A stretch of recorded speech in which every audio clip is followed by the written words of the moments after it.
Olá pessoal, bem-vindos a mais um Bellicast. Aqui é um lugar onde você encontra pessoas interessantes, com histórias bastante interessantes, falando aí sobre arte, cinema, educação, cultura e tudo aquilo que faz a nossa vida ficar melhor, né? Então eu estou muito contente aqui hoje, um dia muito especial, porque eu estou com o meu primeiro chefe, que é o Roberto Disse. Isso mesmo. E a gente vai conhecer ele daqui a pouco. Aí eu comecei a trabalhar com 16 anos na Universidade Regional de Blumenau, no setor, né, hoje eu trabalho com audiovisual, mas olha só que legal o destino, eu comecei trabalhando num setor chamado audiovisuais, que era um setor muito legal. Aí a gente vai falar um pouquinho sobre isso também. E esse cara é quem estava na frente lá, e nós vamos conhecer essa história dele aí para entender como é que funcionava esse mundo dos audiovisuais, do cinema, né, dentro de uma universidade e tal. Beto, então aí geralmente a gente pede para o pessoal se apresentar, fazer uma introdução assim de origem, assim, vamos começar lá por trás, né, de criancinha. De criancinha? Bem de criança mesmo? Não, né, velho? Não, primeiramente, velho, eu quero agradecer a oportunidade de estar participando aqui contigo nesse programa. Eu acho um troço fantástico. O Belli pode-se dizer até uma cria minha, né? Começou lá com a gente no começo, lá dos audiovisuais da FURB. Isso nós estamos falando de anos 90, anos 80, 90, onde se falava em analógico, não existia nada digital, né? Então todas as facilidades que nós conhecemos, na época nós não tínhamos, né? Nós somos na época do cinema, da película, do microfone analógico, do projetor de diapositivos, né? Os slides, como a gente chamava também, os aparelhos, os projetores de transparência, lembra as transparências que nós tínhamos que desenhar? Então, nós estamos falando aí de coisa muito antiga, coisa que não existe mais. Tem alguma coisa no Museu da FURB hoje que sobrou, né? Porque as próprias pessoas também já não estão mais lá, já viraram peças de museu que nem a gente aqui, né? Quem vos fala. Mas sempre foi muito divertido. Eu me criei perto da FURB, eu sou um furbiano de raiz, fiquei 40 anos lá dentro daquela universidade. Toda a minha vida foi meu segundo emprego, na realidade. Eu tive antes um emprego, eu era operador de uma rádio que também não existe mais, a Rádio Alvorada, mas também fui operador de áudio, mas como menor, né, só fazendo as buchas que a gente chamava, que é os finais de semana, né, e feriados, né, cobria, né, a gente fazia a cobertura. E depois eu fui para a FURB porque o meu vizinho, por um acaso, ele era reitor da universidade, o professor Ignácio Riggin, e eles precisavam eu sempre gostei muito de áudio, né? Sempre mexi muito com áudio, amplificadores, caixas, e gostava de mixação, que o pai tinha um bom equipamento. E eles precisavam de um funcionário lá no setor do laboratório de línguas, na época se chamava o laboratório de línguas, que é o Instituto FURB Idiomas, depois veio o Instituto de Idiomas. Antes todos esses cursos de língua, né? A FURB já tinha um laboratório de línguas, que era uma base técnica para o curso de letras, na disciplina de língua estrangeira, né? Inglês, francês e alemão. Então nós tínhamos todo um sistema com fitas rolo, fitas cassete, onde as aulas eles escutavam e praticavam em cima de fitas com voz nativa, né? Tinham várias cabines, né? O pessoal cada aluno botava fone, microfone, gravava numa fita cassete, era monitorado numa central grande, numa mesa de áudio. Aquele laboratório foi o segundo laboratório de Santa Catarina. O primeiro era da Federal em Florianópolis e o segundo foi o da FURB em Blumenau, de Santa Catarina. A gente chamava de laboratório de línguas, por isso que tinha o nome de laboratório de línguas. Porque o aluno ele tinha aquela parte de os 15, 20 minutos em sala de aula, ele aprendia o conceito da língua e tudo mais, mas a essência da aula era prática, ela fala mesmo. Então nós ensinávamos lá o inglês britânico, o inglês americano, o francês e o alemão. Nós tínhamos essas 4 línguas lá. Depois, mais tarde, veio português para estrangeiros, porque começou a aparecer muito estrangeiro em Blumenau, e nós tínhamos que ensinar eles o português, que era mais difícil ainda, né? Fazer um inglês, aprender a falar português é difícil. Ele não consegue, ele tem uma dificuldade muito grande. Nós tínhamos um fluxo muito grande na época da Souza Cruz, dessas grandes empresas que estavam no Brasil, chegando aqui em Blumenau, e precisávamos ensinar eles a falar português, eles queriam, né? Então a FURB desenvolveu um curso de português para estrangeiros, né? Que foi bem interessante. E eu era o operador disso aí. Além de operar todo o equipamento, eu consertava, né? Equipamentos têm manutenção preventiva, tinha que fazer limpeza de cabeçotes, né? Tem gente que hoje em dia falar isso quase ninguém sabe o que é um cabeçote num gravador, né? Mas as fitas magnéticas tinham que ser emendadas, regravadas, né? Elas gastavam, arrebentavam, tinha tudo isso, né? Então, mas como é que tu chegasses a ter essa habilidade, esse conhecimento? Você fez curso antes? Não, é que meu pai sempre teve equipamento de som. Desde meu avô, ele já sempre gostou de ter. Meu avô tinha vitrola, né? Aquele aparelho, aquele móvel assim na sala, que era destaque, isso é antes da televisão, né? Tinha o toca-disco dele no lado, tinha um baita de um rádio que escutava tudo, ele adorava escutar Deutsche Welle, né? Toda noite, ondas 7 curtas, horas, né? ondas curtas, ele tinha a baita na antena também debaixo da casa também, onde ele escutava Deutsche Welle, depois escutava a Hora do Brasil, aquelas coisas tudo. Meu avô gostava disso. Então, o meu avô tinha uma afinidade muito grande com áudio, né?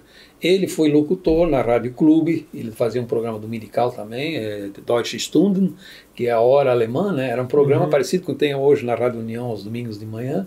Ele fazia isso na Rádio Clube lá nos anos 50, 60, né? Deutsche Stunden. Então meu avô sempre gostou também de áudio, né? O meu pai é outro apaixonado, filho de peixe né? Também sempre teve amplificadores, então o pai tinha, e o pai investiu nisso, ele gostava, né? Então ele comprou, na época era tudo Telefunken, era Philips e Telefunken que mandava equipamentos de som no Brasil, né? Antes dos japoneses aqui. Aí ele tinha caixas acústicas grandes, assim, de 1 metro, amplificadores enormes da Telefunken, aquilo vibrava a janela mesmo, né? E obviamente eu sempre fui um apaixonado por cinema e trilhas sonoras, tanto que eu colecionava trilhas sonoras de filmes, né? Então 2001, Odisseia no Espaço, Aldous Precht Zarathustra, que fazia as janelas saltarem tudo, né? A mãe ficava doida com isso, né?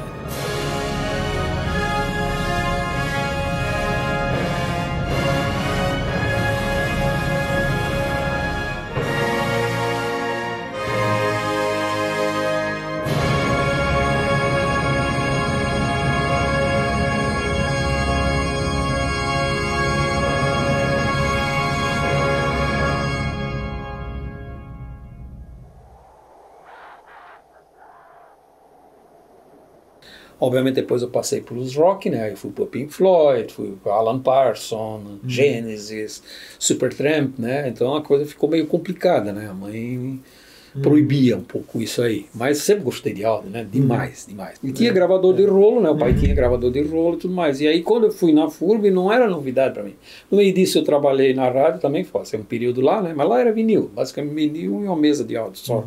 Até os comerciais eram gravados em vinis. A rádio era tão pobre que não tinha gravador de rolo ainda, né? Então eles tinham compravam o disco virgem, tinha uma cortadora, tu gravava o vinil com o comercial, né? É mesmo? O comercial era gravado num vinil desse tamanho, existia né? o equipamento portátil que ele não era bem portátil, ele tinha o tamanho dessa mesa, um pouco mais largo, que era cortadora, pesado, né? Pesada, que era que ele realmente cortava o suco em mono, né? Em mono, a agulha já ia cortando em cima do acetato. E gravar seu comercial de 3 minutos. Isso numa bolacha o disco era 78 rotações, né? Mas não era aquele vinil duplo, porque antigamente os discos eram de baquelite, aqueles que caíram no chão quebravam. Não sei se chegasse a conhecer aqueles. Eu tenho alguns em casa ainda. E já era um vinil, mas não era o vinil do long play, não era aquele vinil bem flexível. É uma coisa que está ali no meio, tá? Tinha alguns até que, quando era para ser um comercial, que vamos dizer, uma campanha muito longa, a gente usava uma matriz que era a matriz de um disco de alumínio com esse vinil por cima preto, que aí a agulha gravava, mas ele não deformava tão fácil, então tu podia reproduzir aquele comercial várias vezes, um mês inteiro, né? Uma campanha, tipo a loja Natal da HM, né? Para os nossos, Multilar. Mas ele durava menos tempo do que muito menos, porque nossas agulhas eram muito ruins, né? Elas eram verdadeiros trados, né? E dava para gravar dos dois lados, não? Não, gravava sempre só um lado. Era um comercial de 3 minutos, né? 2 minutos, 1 minuto e meio, 30 segundos. Gravava, né? As chamadas, né? Em rádio, naquela época não tinha tanto esse problema de tempo, né? Era mais solta a coisa. Mas a gente pegou isso ali. Algum equipamento desse depois veio para FURB também e nós tivemos até guardado. Não sei se ainda está no nosso depósito. Nós tínhamos um tocador player da RCA Victor. Muito legal esse equipamento. Os braços muito pesados, né? Então eles têm que ser bem equilibrados, né? Porque senão ele vai cortando já o vinil e destrói na primeira passada, né? Então é aquela coisa, tem que aprender essas nuances todas, né? Da mecânica fina que tem ali, né? Mas faz parte do áudio. Por isso que eu digo, eu sou da época do analógico, né? Então, né? Apesar de ter feito depois TI, né? Fiz processamento de dados, mas na época do cartão perfurado. Então, que quando chegou o vídeo e o teclado, eu não sabia nada, porque eu sabia linguagem de máquina, mas não linguagem de comunicação de máquina, né? Que é o COBOL. Eu não tive COBOL. de programação, né? Eu tive Assembly, Fortran, outras línguas mais pesadas, mas nunca língua de tela e vídeo. Então, mas tu te formou em processamento de dados? Eu tenho duas formações em processamento de dados, né, que fui lá em 78, 79 e 80, me formei em 80, e depois eu fiz biblioteconomia nos anos 90. Eu lembrava de... Eu fui bibliotecário também. A FURB ofereceu o curso de biblioteconomia. Como o setor de audiovisuais pertencia à biblioteca, e eu era responsável pelo setor de audiovisuais, é aquela coisa de carreira, né? O chefe diz assim, tu quer ser chefe, tu tem que ser um especialista na tua área, né? Então, tive que fazer biblioteconomia. Mas numa universidade que vende curso superior. Vende cursos, né? Então, eu tive que fazer. Obviamente, eu fiz a biblioteconomia e me especializei numa área da biblioteconomia, que é o material especial. Né? Que aí entra os filmes, as partituras, todo o material gravável, né? Os slides, fotos, imagens, vídeos. Então, eu me especializei nessa área de classificação, catalogação de material especial. Então, eu sou um bibliotecário. Na verdade, da minha turma, eu fui o único que foi para essa área de material especial. E quando tu entrou na FURB, já existia o setor de audiovisuais ou aquilo não existia ainda? Não, como é que foi o setor de audiovisuais, na verdade, eu trabalhei 3 anos no laboratório de línguas, aí eu trabalhei 1 ano na cantina, fui gerente da cantina quando eu resolvi noivar, né? Aí eu fui pedir, na época se pedia, né, pro chefe. Mas a cantina não era uma como é que chama?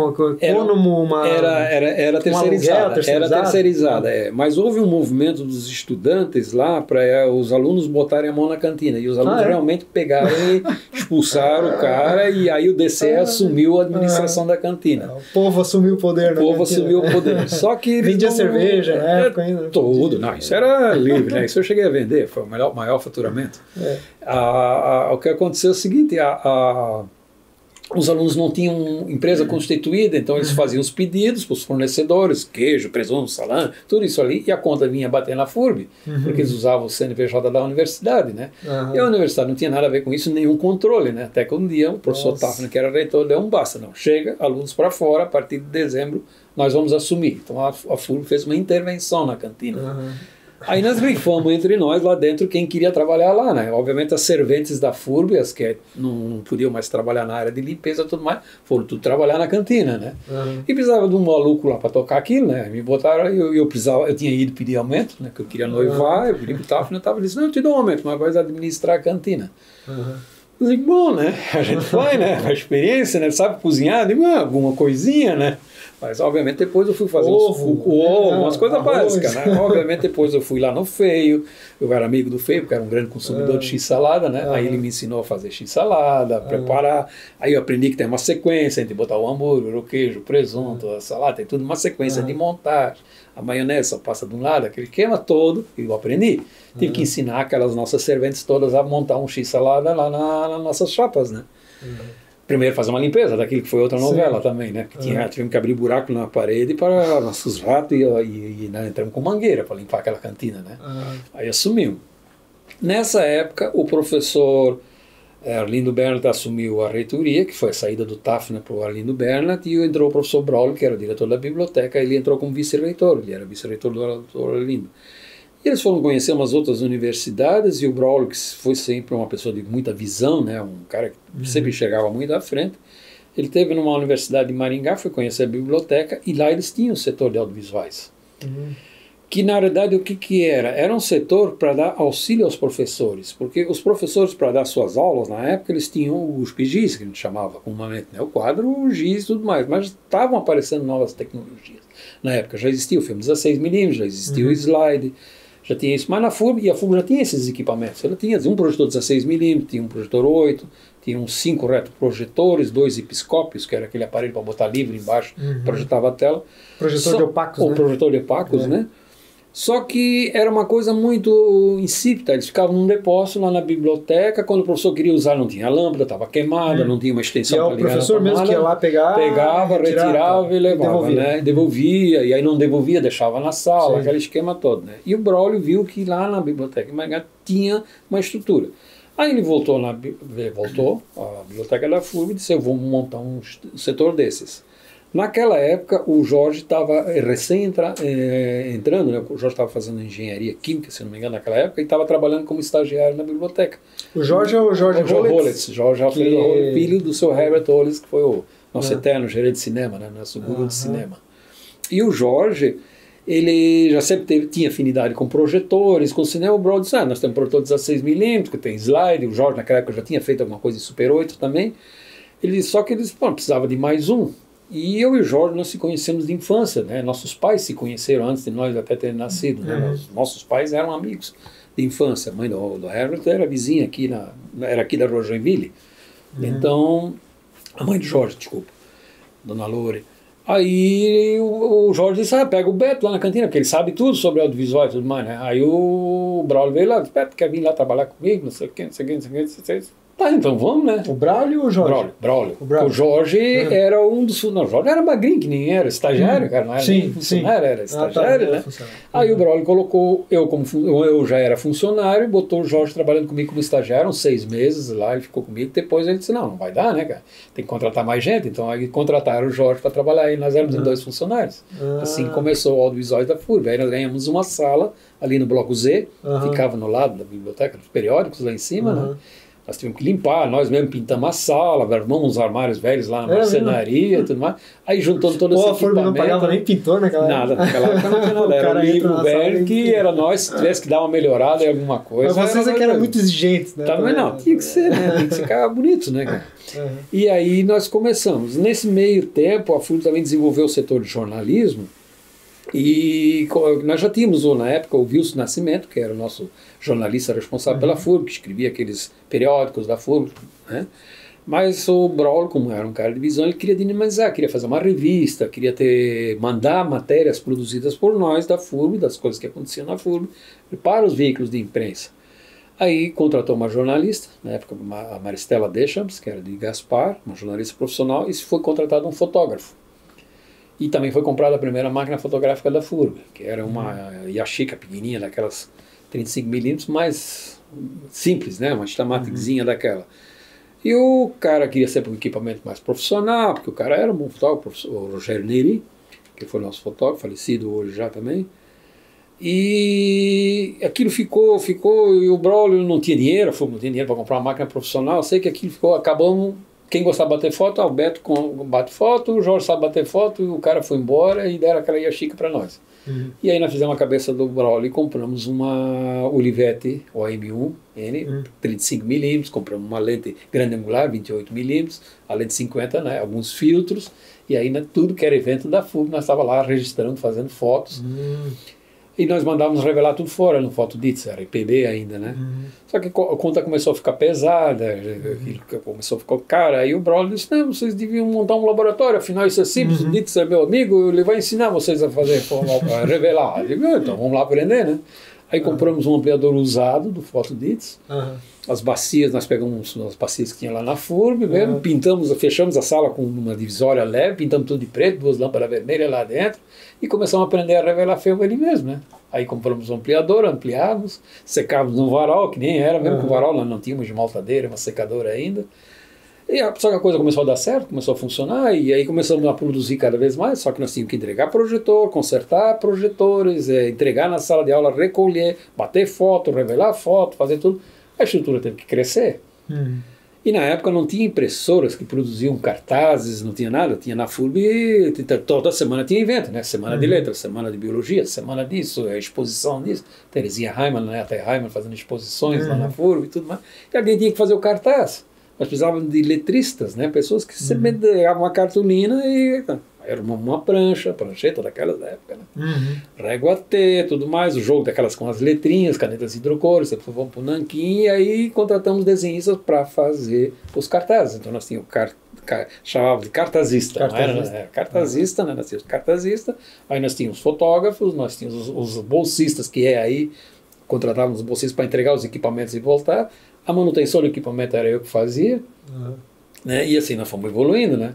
Aí começamos a fazer curso de fotografia, nós fizemos curso na Kodak, na Fuji, curso de fotografia profissional, eu fiz na área de revelação.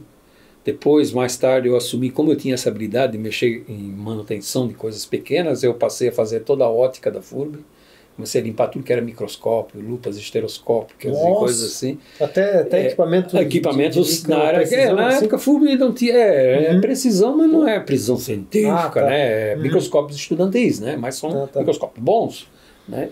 A FURB recebeu uma doação muito grande nos anos 70 por intermédio de troca do governo, na época o governo militar fez com a Alemanha Oriental, ainda existia a Alemanha Oriental, com a Carl Zeiss Jena. Que a Carl Zeiss, né, ela tinha duas fábricas, né, tinha uma na Alemanha Oriental e uma na Ocidental. Com a queda do muro ficou dividido, né, e nós tínhamos feito uma parceria com o governo brasileiro com a Alemanha Oriental, e a FURB recebeu uma doação enorme de equipamentos, muito equipamento, coisa assim de mais de 100 microscópios, lupas estereoscópicas, microscópios pentográficos, assim, tudo que é tipo de equipamentos. Obviamente Blumenau é muito úmido, mas começou a fungar logo tudo, né?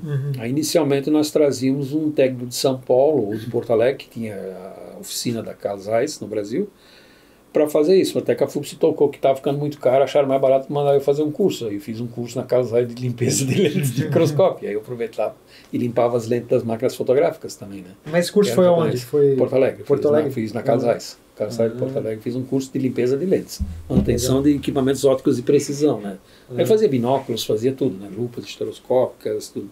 Quer dizer, a mecânica fina e essas coisas pequenas sempre teve muito agregado à minha pessoa, né? Então, e o desafio crescendo. Nessa aí, abriu a vaga naquela vez, nós te contratamos, né? Também te investimos. Teve um outro cartazista antes de mim, não?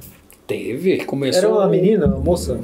Tivemos vários. O primeiro cartazista que nós tivemos foi o Marco Correia Vursco de Lira. Ele fazia engenharia civil, muito amigo do Jorge, morava lá perto, mas era engenheiro, tinha uma noção básica de cartolina, só que ele tinha um defeito que nós chamávamos que ele tinha o cérebro de lado. Ele escrevia sempre com a folha virada, né? Então ele fazia o cartaz, uma folha, é brincadeira, mas ele, eu até encontrei ele esses dias e ele fala isso, ele é engenheiro hoje, formado, constrói prédios, eu perguntei se o prédio é inclinado.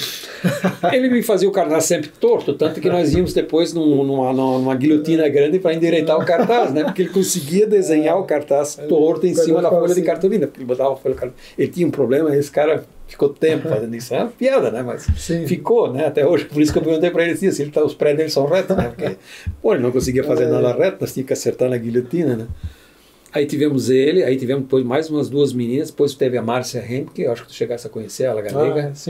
Ela depois virou fotógrafa, ela pegou o meu lugar na área de fotografia, né? O Jorge saiu e aí ela ocupou o lugar de Jorge na área de fotografia. Depois nós contratamos o Pereira Santos, que era de Florianópolis. Na verdade ele era um paraibano, mas hoje ele mora em Florianópolis. Também ele era fotógrafo 4 horas na prefeitura, da assessoria, comunicação da prefeitura, e 4 horas com nós. Para nós cobrir as 12 horas, né? Nós tínhamos que cobrir, porque a coisa virou pegou tanto que nós produzimos material. A FURB montou o curso de medicina. Não tinha nada, não tinha material didático nenhum, os médicos davam aula no Gulf Giz, então eles tinham que fazer transparências, eles tinham ou slides, processo cirúrgico, sequência, casos, né, uma verruga diferente, tudo mais. Como é que eles iam mostrar em sala de aula? Slides. Quem é que ia fazer os slides para eles? Não tinha esses slides para vender, esses diapositivos. Então nós produzimos. O problema começa ali, quem é que tem estômago para entrar num centro cirúrgico, né? Tem que estar todo peramentado, né? Equipado, né? Para poder entrar dentro, aquele cheiro do centro cirúrgico, tudo mais, né? Com uma máquina, né? Que é um corpo estéril, né? Não é estéril, né? Tu mesmo é um contaminante, né? Então tem todo um processo de esterilizar tu mesmo e o equipamento, que é o mesmo dos médicos, a gente tem que fazer isso. E eu entrava para fotografar um peito aberto, um coração aberto, uma partida de coração, às vezes nós filmávamos, né? A primeira câmera de vídeo que a FURB teve, na verdade não era da FURB, era do Lorival Becausa. O professor Lorival Becausa sempre foi um apaixonado também pela área de cinema e Super 8, e ele comprou a primeira câmera de vídeo doméstica VHS, que era câmera com gravador pendurado nas costas, professor Becausa. Só que ele emprestava a câmera para a gente, na condição que a gente filmasse as coisas que ele pedia, né? Então ele dava aula na área de educação física de psicomotricidade, então ele tinha muita coisa na área de movimentos, de mão, tudo mais, nós tínhamos que fazer vídeos educativos para ele. A esposa dele, a professora Lia Becausa, ela era professora de ginástica rítmica desportiva, então ela tinha os campeonatos de ginástica rítmica. Nós tínhamos que filmar.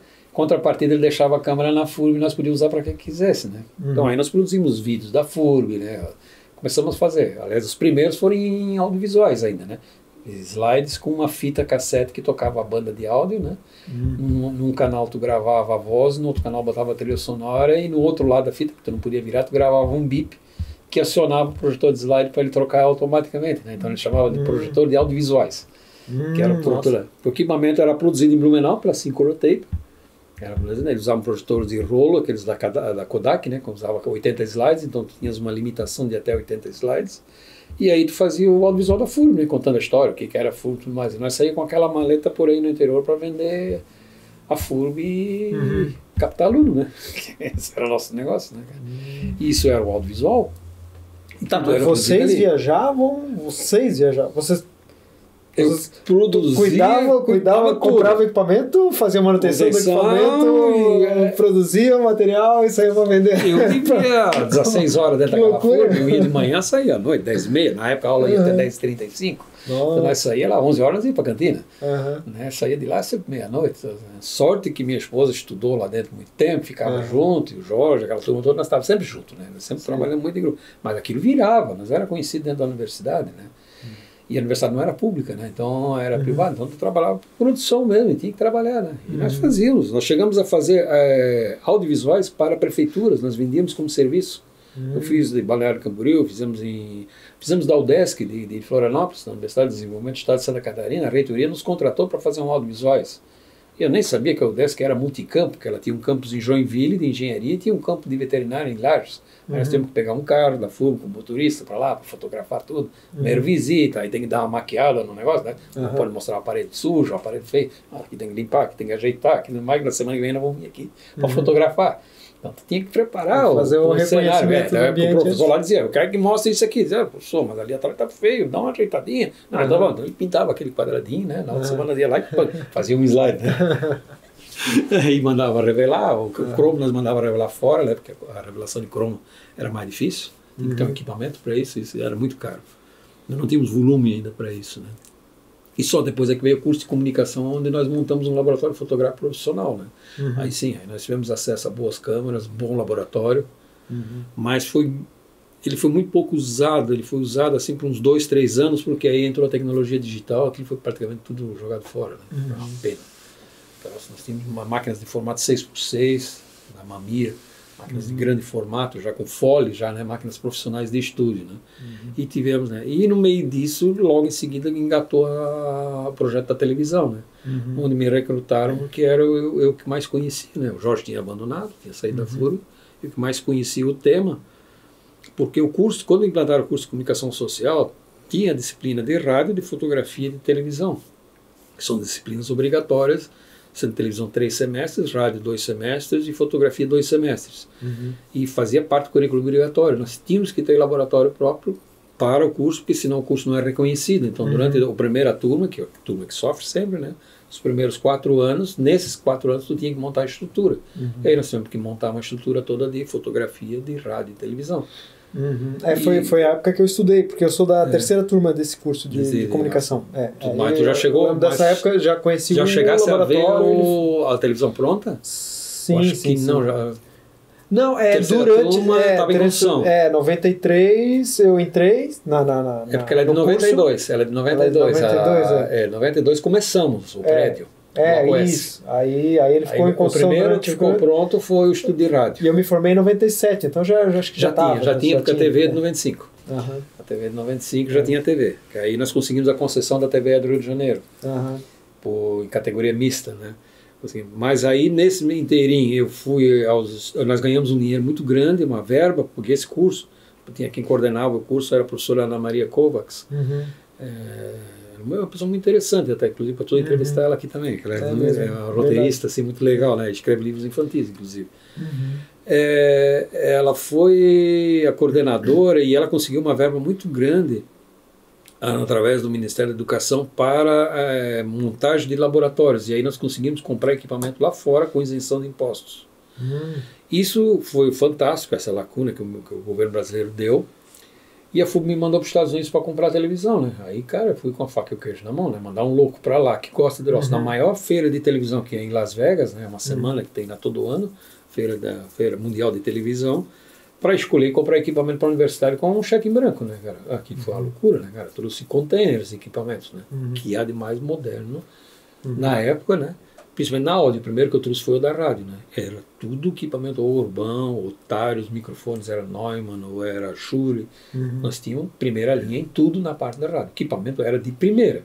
Não tinha bons operadores, mas o equipamento era show. Né? Tínhamos gravadores quadruplex, né? De rolo, 4 pistas, estéreo. Coisas assim fantásticas.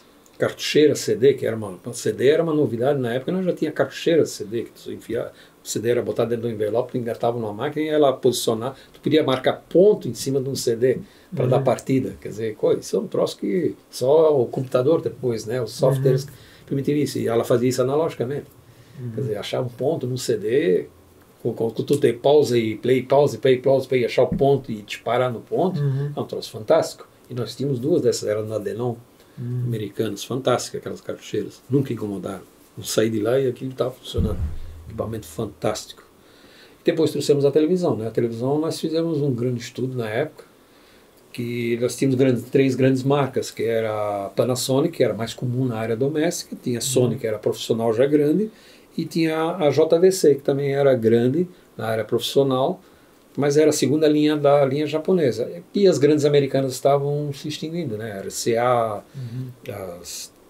as alemãs, a Philips e a Telefunken, já não era mais aquilo, e nós precisávamos de equipamento de ponta, né? E nós tínhamos o dinheiro, né? Então acabamos optando na época, foi a mesma época que o SBT estava montando o grande estúdio. E pelo pessoal da JVC, eles me deram a dica, eu fiz contatos com pessoas dentro do SBT e eu acompanhei toda a construção dos novos estúdios do SBT. A montagem dos pisos, que é uma coisa muito delicada no estúdio de televisão, é o nivelamento do piso, né? Porque ele tem que ser extremamente plano, porque tu trabalha com as câmeras em cima de dolly, tu faz panorâmicas em dolly, né? Ou tu faz usando trilhos, ou elas estão só em rodas com dollies profissionais. Mas ele não pode vibrar no movimento, né? Que tu faz panorâmica, né? O piso tem que ter super nivelado, tem que ser uma coisa assim próxima. Então, essa técnica, o fundo infinito, que era o fundo infinito, que era uma cancha acústica, né? Era 2 paredes, né? Mas ela era côncava e era pintada de branco, e a gente coloria ela de acordo com a gente queria, com o equipamento, né? Que nós tínhamos toda a iluminação analógica, né? E aí isso eu aprendi com o Butura, que era o iluminador da TV do SBT, e o Butura era sobra da TV Tupi, da extinta Tupi. Então o cara tinha conhecimento fantástico. Ao mesmo tempo que eu tinha aqui também, que era quando nós produzimos programas maiores, que a FUR foi pioneira em transmissão local ao vivo para o satélite, nós tínhamos que transmitir o sinal para a Embratel, e a Embratel Blumenau tinha uma tecnologia muito grande de vida. A Embratel Blumenau é um troncal, né? Ela era, ao contrário de outros estados brasileiros, onde a capital fica a central da Embratel, em Santa Catarina a central da Embratel era Blumenau, não era Florianópolis. Por questão de logística, ilha, essas coisas assim. E a central de Blumenau tinha já um canal de comunicação com a TV Coligadas, porque a TV Coligadas desde 69 transmitia Jornal Nacional, essas coisas, e isso vinha via micro-ondas até a Embratel Blumenau, e da Embratel Blumenau até na TV Coligadas por cabo subterrâneo, até lá dentro. Então eles tinham todo o equipamento para fazer, e é two-way, né? Tu pode tanto mandar como receber o sinal. Então eu tinha como entregar o sinal lá no interior do Rio de Janeiro, na levantadora de sinais para o satélite B1, eu poderia entregar um lá, se eu entregasse ele dentro da Embratel.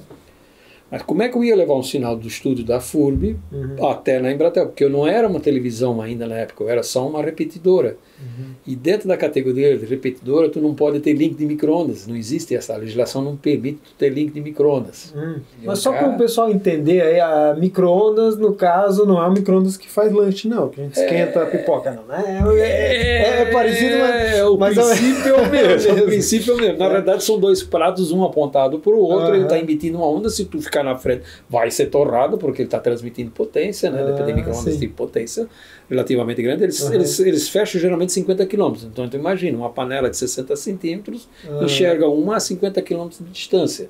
É um feixe de ondas eletromagnéticas, né, que transmite informação. Que permite transmitir informação. Pois é, mas aí saía da FURB, sinal... Do telhado da FURB para Embratel Blumenau. Que tem que ter contato visual direto? Visual, tem que ter visual. Essa é a grande... Por isso que normalmente essas antenas parabólicas, elas estão em morros, tal, porque elas... os links, as torres que se enxergam, elas se enxergam. Quer dizer, vamos dizer, Blumenau, para tirar o sinal de Blumenau, o que ele faz? Eu tenho que entregar lá na República Argentina, eles mandam lá para o Aranguá, lá em cima, que eles tinham a torre, tem Embratel, lá eles podiam mandar para o sul, aí mandava para o Brilhante em Brusque, ou mandava para o oeste, vai para o Morro do Funil em Lages, lá em cima, ou mandava para Joinville no Morro E é uma onda muito potente, por isso que você consegue ir rapidez e distância. A velocidade da luz. Velocidade da luz. Velocidade da luz. É uma onda eletromagnética, a velocidade da luz. 60 ciclos por segundo. É praticamente instantâneo. Porque está lançando agora, o cara, se tiver esse conjunto de... Nós tínhamos um problema que nós chamamos de delay, porque... Quando nós tínhamos que mandar o sinal até no Rio. Então, no Rio, eles mandavam pelo próprio canal de rádio. Nós tínhamos um monitor aqui na FURB, porque nós estávamos controlando como o sinal estava chegando no Rio. Tá bom, as cores estão boas. Eu tinha que fazer o ajuste porque o equipamento analógico, então oscilava um pouco as cores. Fora isso, que nosso estudo era todo em padrão NTSC, que era o padrão da época de cores, né? E o Brasil gerava só em PAU-M, era uma lei. Então, tu tinha que ter tudo, nós tínhamos toda a plataforma NTSC, tudo trabalhava em NTSC, mas na saída tu tinha que ter um conversor NTSC PAU-M. Nós chamávamos de Frame Synchronizer. Ele tinha que mudar o padrão de cores, né, do NTSC para o colorido. Isso nós tínhamos que entregar em PAU na Embratel, porque a Embratel foi toda projetada no sistema brasileiro, PAU-M, né? Então tinha que mandar. Então o que saía amarelo aqui chegava lá laranja, então lá o cara chegava com o rosto rosa, ou o rosto azul. O NTSC ele tem um problema muito ruim de instabilidade de cor, ele não é bom em instabilidade de cor. Tanto que o melhor padrão de cor na época do analógico era o brasileiro, PAU-M, né, que é o sistema europeu melhorado. Né, o alemão é PAU, né?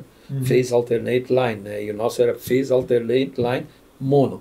Monochromatic, porque quando o governo introduziu a TV colorida no Brasil, ela fez uma lei que diz assim, para entrar cor no Brasil, quem tem TV preto e branco tem que poder continuar assistindo TV, porque nem todo brasileiro tinha poder aquisitivo de comprar uma TV colorida. Então, as emissoras geravam colorido, mas quem tinha uma TV preto e branco tinha que ter capacidade de receber o mesmo sinal, mas em preto e branco, mas tinha que ter. Isso, se tu não tens o mesmo tipo de sinal, de formação da onda eletromagnética, isso não pode acontecer. Então o brasileiro exigiu, o governo brasileiro exigiu que o nosso padrão de cor funcionasse nas TVs preto e branco. E aí se criou que, depois do mundo disse que foi a maior besteira do mundo, mas acabou sendo... Eu sempre achei que o padrão era bom. O sistema de televisão PAU-M, que só existia no Brasil. Então o fabricante lá fora... Ele produziu o equipamento lá no padrão dele, mas tu, na tua saída, tu tinha que ter um equipamento que convertia para o transmissor no padrão brasileiro, PAU-M. Tem que mudar isso aí, né?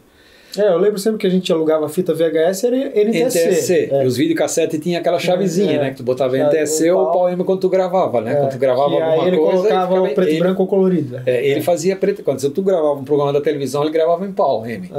Quando tu pegava uma fita na videolocadora, ela vinha em NTSC. Então tu tinhas que ir lá. Depois veio o videocassete com mudança automática, né? Mas sempre tinha uma chave para tu forçar o sinal, que às vezes ficava mudando, né? Tentando mudar, ele se perdia. Quando o sinal estava deteriorado da fita magnética, ele já não sabia se era PAU ou era NTSC, né? Aí tinha que ir lá forçar, não, é NTSC. Aí dava uma corzinha meio desbotada, né? Depois vieram as televisões que já aceitavam a entrada NTSC. Aí veio a evolução tecnológica, né? Foi evoluindo, né? Mas na época não tinha. Mas deixa eu te contar maior, tem uma outra coisa que nós nunca sabia também, não descobri aqui. O sinal para subir lá do Rio de Janeiro até o satélite B1, ele está a 48 mil quilômetros de distância de altura. Ele está tá numa faixa geoestacionária fixa, ele está sempre em cima do Brasil. Quer dizer, o satélite vira junto com o Brasil. Ele não vira em volta do mundo. Não, ele está numa camada mais alta, mas ele é geoestacionário, ele está na altura do Amazonas e ele está parado. Por isso que nossas antenas... Ele acompanha a rotação da Terra, no caso. Ele acompanha junto a rotação da Terra. Ele é geoestacionário, né? Então uma hora nós estamos embaixo à noite, uma hora ele está em cima, mas ele está sempre em cima do Brasil.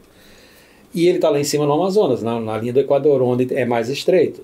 Por isso que todas as antenas parabólicas que nós tínhamos em casa, lembra aquelas antenas parabólicas baixas? Estão todas elas apontadas para o norte, e quanto mais no sul do Brasil, elas estão mais inclinadas para baixo. Tanto é que chega num ponto que se tiver um morro ali na frente e tudo mais, não começava a pegar mais o sinal. Porque com a curvatura da Terra, né, imagina que o satélite está lá em cima, do Brasil, lá no Amazonas, mas a 48 mil quilômetros de altura, né, mas tu está aqui embaixo, no Chuí, imagina onde está a parábola, né? A parábola está aqui assim, né? Para chegar ao horizonte, né? Para chegar a linha do Equador, ela está assim, né? Quase que apontada para baixo, né? Tá, então, uma linha reta. Como essa distância é 48 para subir, tem que ter o 48 para descer, né? Porque o sinal tem que chegar aqui embaixo, né? Que é o que tu vê, né? Aí tu via o sinal em Blumenau, tu via em Florianópolis, tu via no Amazonas, tu via tudo mais o sinal, só que tem um delay. E aí tu divide 48 mais 48, são 96 mil quilômetros de distância, a velocidade da luz tem um delay. Então, tu falava alguma coisa que estava acontecendo, a imagem estava aqui, só que a imagem estava descendo no satélite e estava atrasada. Aí tu começava a ficar maluco, né? Até nós entender isso, né? Que estava atrasado, aí o diretor ficava maluco, não, mas tá atrasado, olha aqui, ó, ele já falou essa frase, tá saindo só agora. Porque vocês faziam um monitoramento do retorno. Do retorno que fazia todo esse caminho, trajeto. Ia até do Rio para cima, do B1 para baixo, que nós aí tínhamos uma parábola que estava montada lá e nós estávamos monitorando o que estava descendo, né? Nós tínhamos que saber o que é, né? E como é que é esse negócio de alugar o sinal micro-ondas? Na verdade, nós não tínhamos equipamento, não. Nós tínhamos uma parceria, né? Porque dentro da área técnica das televisões, todo mundo é inimigo de todo mundo, mas a área técnica, todo mundo se ajuda, cara. Ali no portal da Saxônia tinha 5 repetidores de televisão aqui da região das televisões aqui, né? Nós tínhamos que ligar a RBS, tinha SCC, tinha Bandeirante, tinha nós, a FURB TV, tinha mais uma, eu não me lembro agora, eram 2 nomes. Cai um raio lá em cima no morro, queima todos eles. Isso, né? Só quem tem melhor aterramento se salva, mas aí queima uma válvula, queima isso, tudo mais, não sei o que. Sobe os técnicos, tudo, e cara, tu tens um resistor, tu tens um troço, e todo mundo troca, né?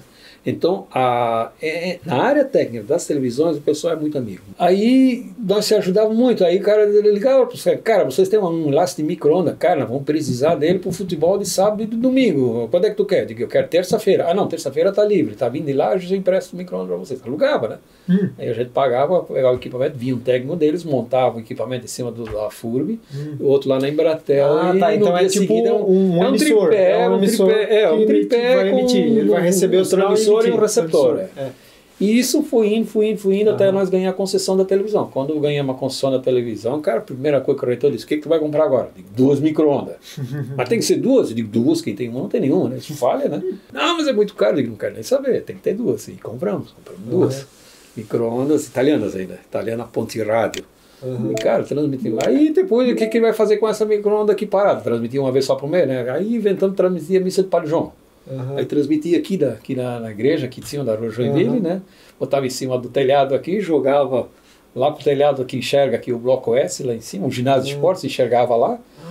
E nós fechávamos o laço daqui, domingo, 3 horas da tarde eu já estava aqui levantando equipamento, que o técnico sempre vinha 2 horas antes, também com um caminhão de externa, levantava o laço, né? Levantava o equipamento aqui, lá na FURB já estava montado, ainda montava na sexta-feira lá, né? Também no aerotário.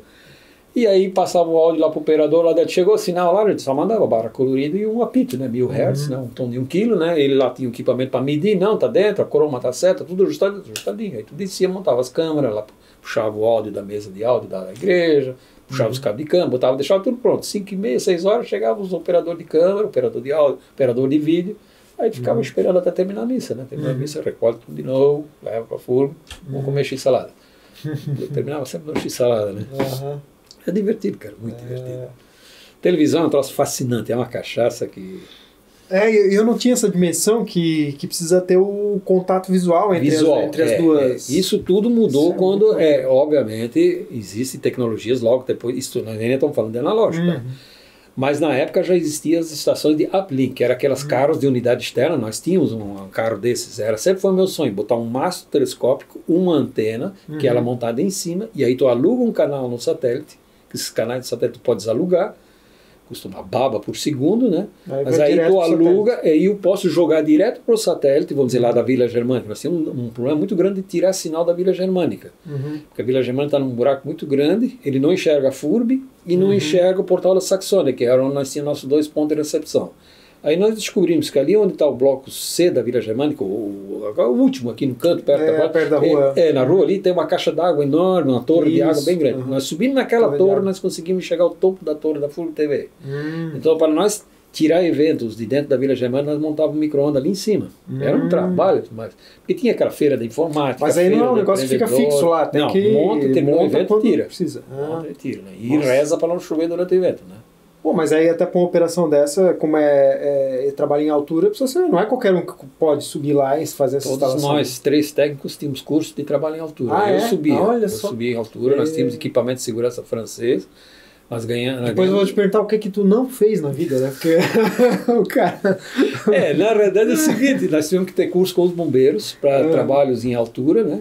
Aí o bombeiro deu gratuitamente o curso para nós, aí nós fomos treinados primeiro na caixa d'água dos bombeiros, e depois nós fomos na nossa própria torre, né? Legal. Então na realidade, tu ganhas o equipamento, nosso equipamento era muito bom, eles ensinam a usar, mas o que tu aprende é o que acontece, como te tirar se tu cai. Na verdade tu não cai, tu fica pendurado, mas pendurado às vezes tu cai balançando, né? Então alguém tem que ir lá puxar, trazer, como trazer, tu tá pendurado pela cintura, tu tá na horizontal, então tem todo um trabalho que tem que ser uma situação mais de emergência. Nunca pode subir sozinho, tem que sair sempre em 2, um tem que ficar embaixo, outro pode subir, aquela velha história, né? Então tudo isso são técnicas que a gente vai aprendendo, e tivemos que aprender na raça, né? Porque ninguém ensina, né?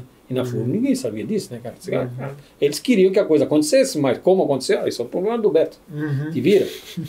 Ele dizia, o que precisa? Preciso disso. Escada grande. Não tem torre, não tem morro em Blumenau que eu não subi. Todas. Eu botei antena em cima da cruz da igreja matriz, lá no centro, nossa catedral hoje. Nossa. Tem a torre, aquela. Foi aí que eu conheci todos os sinos. Em cima, eu subi. Tem uma entrada por ali, tu entra por dentro dela, vai subindo, e tu consegue acessar em cima, lá na cruzinha lá em cima. Nossa. Vai botar o equipamento lá em cima. Todos os prédios grandes. A torre da igreja evangélica aqui da Rua Santa Catarina, que é uma torre muito alta, muito insegura, ela dos sinos, né? Porque ela começa fininha embaixo, ela vai alargando, aí só tem uma plataforma lá no meio e tem uma escada marinheira de ferro fundida dentro da coluna, tu tem que abrir, não tem nem onde pendurar equipamento de segurança, um perigo aquela torre. A igreja evangélica da Velha era fácil, que tu fazia dentro da torre do sino, só abria uma janela aquela de cima do sino, né? Rezando para o sino não tocar quando tu estava lá em cima, né? Porque eles tinham o hábito de tocar cada hora cheia, né? E é meio desagradável ficar no lado daquele sino ali, né? Poderoso, né? A igreja evangélica do centro, lá em cima, né? A luterana, né? Ela também, nós tirávamos o sinal de lá. Então não tinha lugar, cara. O SESI é uma loucura para tirar o sinal, porque fica num buraco lá dentro de um vale. Aí nós jogava para a caixa d'água do Correio, que fica lá no outro lado, né? Asfalto, lá tem a centro de distribuição do Correio, o CDC deles, né? E eles têm uma torre muito grande de água. Descobrimos que o pessoal fazia isso para tirar os jogos lá de dentro, quando tinha futebol. E como é que eles tiravam o sinal lá de dentro do SESI quando tinha futebol, ao vivo, né? Tem que tirar de dentro. Aí nós descobrimos caixa do Correio. Aí tivemos que pedir uma permissão para o Correio, lá na central do Correio do Rio de Janeiro, para um estranho entrar no Correio, subir, que era o centro de distribuição, né? Que ele é fechado, que não entra ninguém, né? Sim. Nós entrar com o nosso carro da FURB, com escola, com corda, trepar, botar coisa lá em cima, entrar meia-noite para ir lá tirar o equipamento, todas essas coisas, né? Quer dizer, tu tem toda uma burocracia antes que tu tem que fazer, para fazer um evento às vezes de 1 hora, né? Na televisão 1 hora máximo, né? Transmite alguma coisa ao vivo, né? Nós transmitimos um que foi muito interessante, foi quando a Embratel lançou no Brasil o telefone por satélite. O telefone por satélite, né? Que tu ligava, qualquer parte do mundo tu conecta o satélite, né? Quem começou a vender isso no Brasil foi a Embratel. Na mesma época, a família Schimann estava fazendo uma expedição, a primeira volta ao mundo deles, com o veleiro deles. E o Schimann era patrocinado pela Bung, né? Cereais lá embaixo. E aí tinha um acordo, e um dos patrocinadores do Schimann era a Embratel, e ele ganhou um telefone desse. Aí nós tivemos uma feira dessa de tecnologia, de TI aqui na Vila Germânica, alguma coisa mais, a Embratel botou um stand e queria, né, para demonstrar o telefone, os serviços dela, mas principalmente o telefone em fio. Obviamente eles alugaram um espaço na televisão e nós tínhamos um programa que se chamava TV Empresa, que era coordenado pelo professor José Carlos Granda, né? E o Granda inventou de fazer um programa ao vivo do estande da Embratel, e o Granda entrevistou a família Schimann pelo telefone celular ali dentro da Vila Germânica, que nós tivemos que fazer isso ao vivo. Tu não imagina a estrutura para isso. Mas tinha que coordenar a família Sherman, que estava lá na Índia, se não me engano, estava lá no outro lado do mundo. O pessoal da Embratel do Rio, o pessoal da Embratel Blumenau, nós da FURB TV e ainda o Gran com toda a produção do programa para produzir o programa, para nós fazer o que acontecer dentro da Vila Germânica ao vivo. Nós tivemos que transmitir isso. Cara, para fazer isso funcionar, tu não imagina. Aí que nós conhecemos a família Sherman toda, conhecemos ela. No outro ano eles vieram, eles já estavam de volta, aí nós trouxemos eles aqui. Obviamente fizemos novamente um programa lá com eles ao vivo, dando entrevista. Aí mostramos cenas do ano passado, eles mostraram fotos do barco deles, bandeira da Embratel, não sei o que. Ela levantou uma faixa, acho que não me engano. Tem uma coisa da FURB também. Aquelas coisas assim que a gente faz, aquelas brincadeiras, né, cara? Mas é suado, cara. É muito suado. Não, essa parte aí é... Televisão e é brincadeira. Porque Blumenau sempre foi pioneira em tudo, né? Televisão, né? A primeira televisão do estado é Blumenau, né? O primeiro jornal 7 é Blumenau. Né? Eu lembro de ter visto um livro, não sei se da CIB, mas onde falava da fundação do Cinebush, que é bem do início do século, né? O Cinebush, na verdade, ele começou onde era o Tabajara, né? Ele começou projetando lá, dentro do salão de festa. O Tabajara mas tinha um outro nome. Mas foi... Cara, eu vou te dizer, 1908. Exato, eu vi uma coisa alguma assim. coisa assim, porque era cinema mudo ainda com um cara tocando piano. Porque o cinema foi praticamente inventado no final de 1800 ali, então tipo 20 anos depois já estava. Irmãos Lumière é 1898 por ali, né? Que são os pais do cinema. Isso para aquela época, 20 anos não, nós tínhamos um projetor cedo, né? Cedo então, aqui. E aí o Bush sempre foi um pioneiro, né? Ele construiu a primeira sala especificamente para um cinema, que depois de lá ele veio para o Salão Rollets, que o Salão Rollets era ali onde era o Hotel Rollets, que hoje depois virou Grande Hotel, e hoje também não existe, nem sei mais o que é lá, aquele prédio lá que está bem abandonado, né? Ao lado do cinema. Grande Hotel? Grande Hotel, né? Era o Grande Hotel. Ali era o antigo Hotel Rollets. Dentro do Hotel Rollets tinha o Salão Rollets. O Salão Rollets, o Bush viu que aquilo era potencial, que tinha negócio, ele construiu o prédio no lado, que é um prédio lindo, com arquitetura Art Deco. Art Deco. Né? Art Deco único, né? Aí depois, quando foi restaurado, preservaram, felizmente, a fachada, né? A fachada foi preservada. E ele trouxe máquinas novinhas dos Estados Unidos, eram RCA Victors. Tanto os projetores, os amplificadores, os geradores, a caixa acústica com os tweeters enormes. O melhor som de Blumenau era do Cinebush. Era a melhor sala de cinema, tranquilamente, né? E tinha as melhores máquinas, porque elas eram zero. Porque naquela época do cinema, 35mm, era muito comum as máquinas boas ficarem nas grandes capitais, e aí, quando eles compravam um equipamento novo, eles iam vendendo e isso ia para o interior. E Blumenau foi uma cidade do interior onde veio máquinas zero. Então isso era um troço assim, must, né? Nós tínhamos máquinas. Essas máquinas de Blumenau, se eu não me engano, era de 1948, se não me falha a memória, 48 ou 51, as máquinas RCA Victors. Que depois foram jogadas fora. Existe um pedaço de uma máquina na Secretaria de Cultura dela, só um pedaço sobrou dela. Desapareceram essas máquinas. As do Blumenau já não eram máquinas simplex, eram americanas também, mas eram máquinas com gerador, era diferente, não era com retificador, que é transformador. A da máquina do Cine Blumenau, quem se lembra daquela época, quando ia no banheiro dos homens, escutava os geradores, que os geradores ficavam em cima dos banheiros. Sempre tinha os unidos, com um ronco alto, dentro do banheiro dos homens, que eram os geradores que acionavam, porque os projetores eram com arco voltaico, né, com 2 barras de carvão, né, que quando encostava, produzia luz branca, né, e aí ia para um espelho, que aí depois ia para a máquina projetora, né, que isso ficava atrás da lanterna, a gente chamava de lanterna, que é a parte de trás do projetor. Aliás, isso eu também consertava, aprendi como consertar a máquina de cinema. Era muito comum o seu Herbert me ligar domingo, assim, antes das 2 horas, assim, vem correndo pro Blumenau que tem uma mancha preta na tela, né? Aí tinha que ir lá, alguém mexeu nos espelhos, porque o espelho atrás, legal, é um espelho côncavo, assim, ele tinha 4 alavancas, né? Que aí tu fazia essa direção do espelho, né? E se alguém, um operador da noite anterior de sacanagem, foi lá ou dava, né, espelho normal, o operador do outro sacanear com o outro, né? Mudava um pouco o ângulo do projetor, né? Como trabalhava com 2 máquinas, uma tela ficava bonita, uma tela de repente ficava escura embaixo, quando entrava outra máquina, né? Geralmente a máquina 2, né? O cara começava com o filme direitinho, quando passava por uns 15 minutos, passava para outra máquina, a outra máquina estava com o canto escuro, né? Pô, aí ele essa mudança de máquina era manual ou não? Manual. Era manual. 15 então minutos, o cara que projetava tinha que ficar de olho. Eu lembro que tinha um sinal, todos os filmes tinha um sinalzinho no canto. Na verdade, tu tens a lanterna, né, que é a fonte de luz, e aí tu tens o projetor. Tu carrega um filme de 1h30, tem 15 minutos cada rolo, 15, 14 minutos. Os últimos 30 segundos tu pega um perfurador de papel, esse perfuradorzinho de papel, né? E tu perfura o frame no canto superior direito. Isso. Tu perfuma cada frame daquele é perfurado durante acho que 5 segundos. Então ele está olhando na máquina, a máquina 2 já está com a lanterna acesa, ele acende ela, o carvão, ele ajusta a luz toda, que tem uma série de espelhos que ele pode deixar. O fotograma está certinho já na posição do projetor, a máquina do motor está parada, só que está freada. E a janela está fechada, ela tem uma janela, é uma alavanca, né, que fecha uma janela.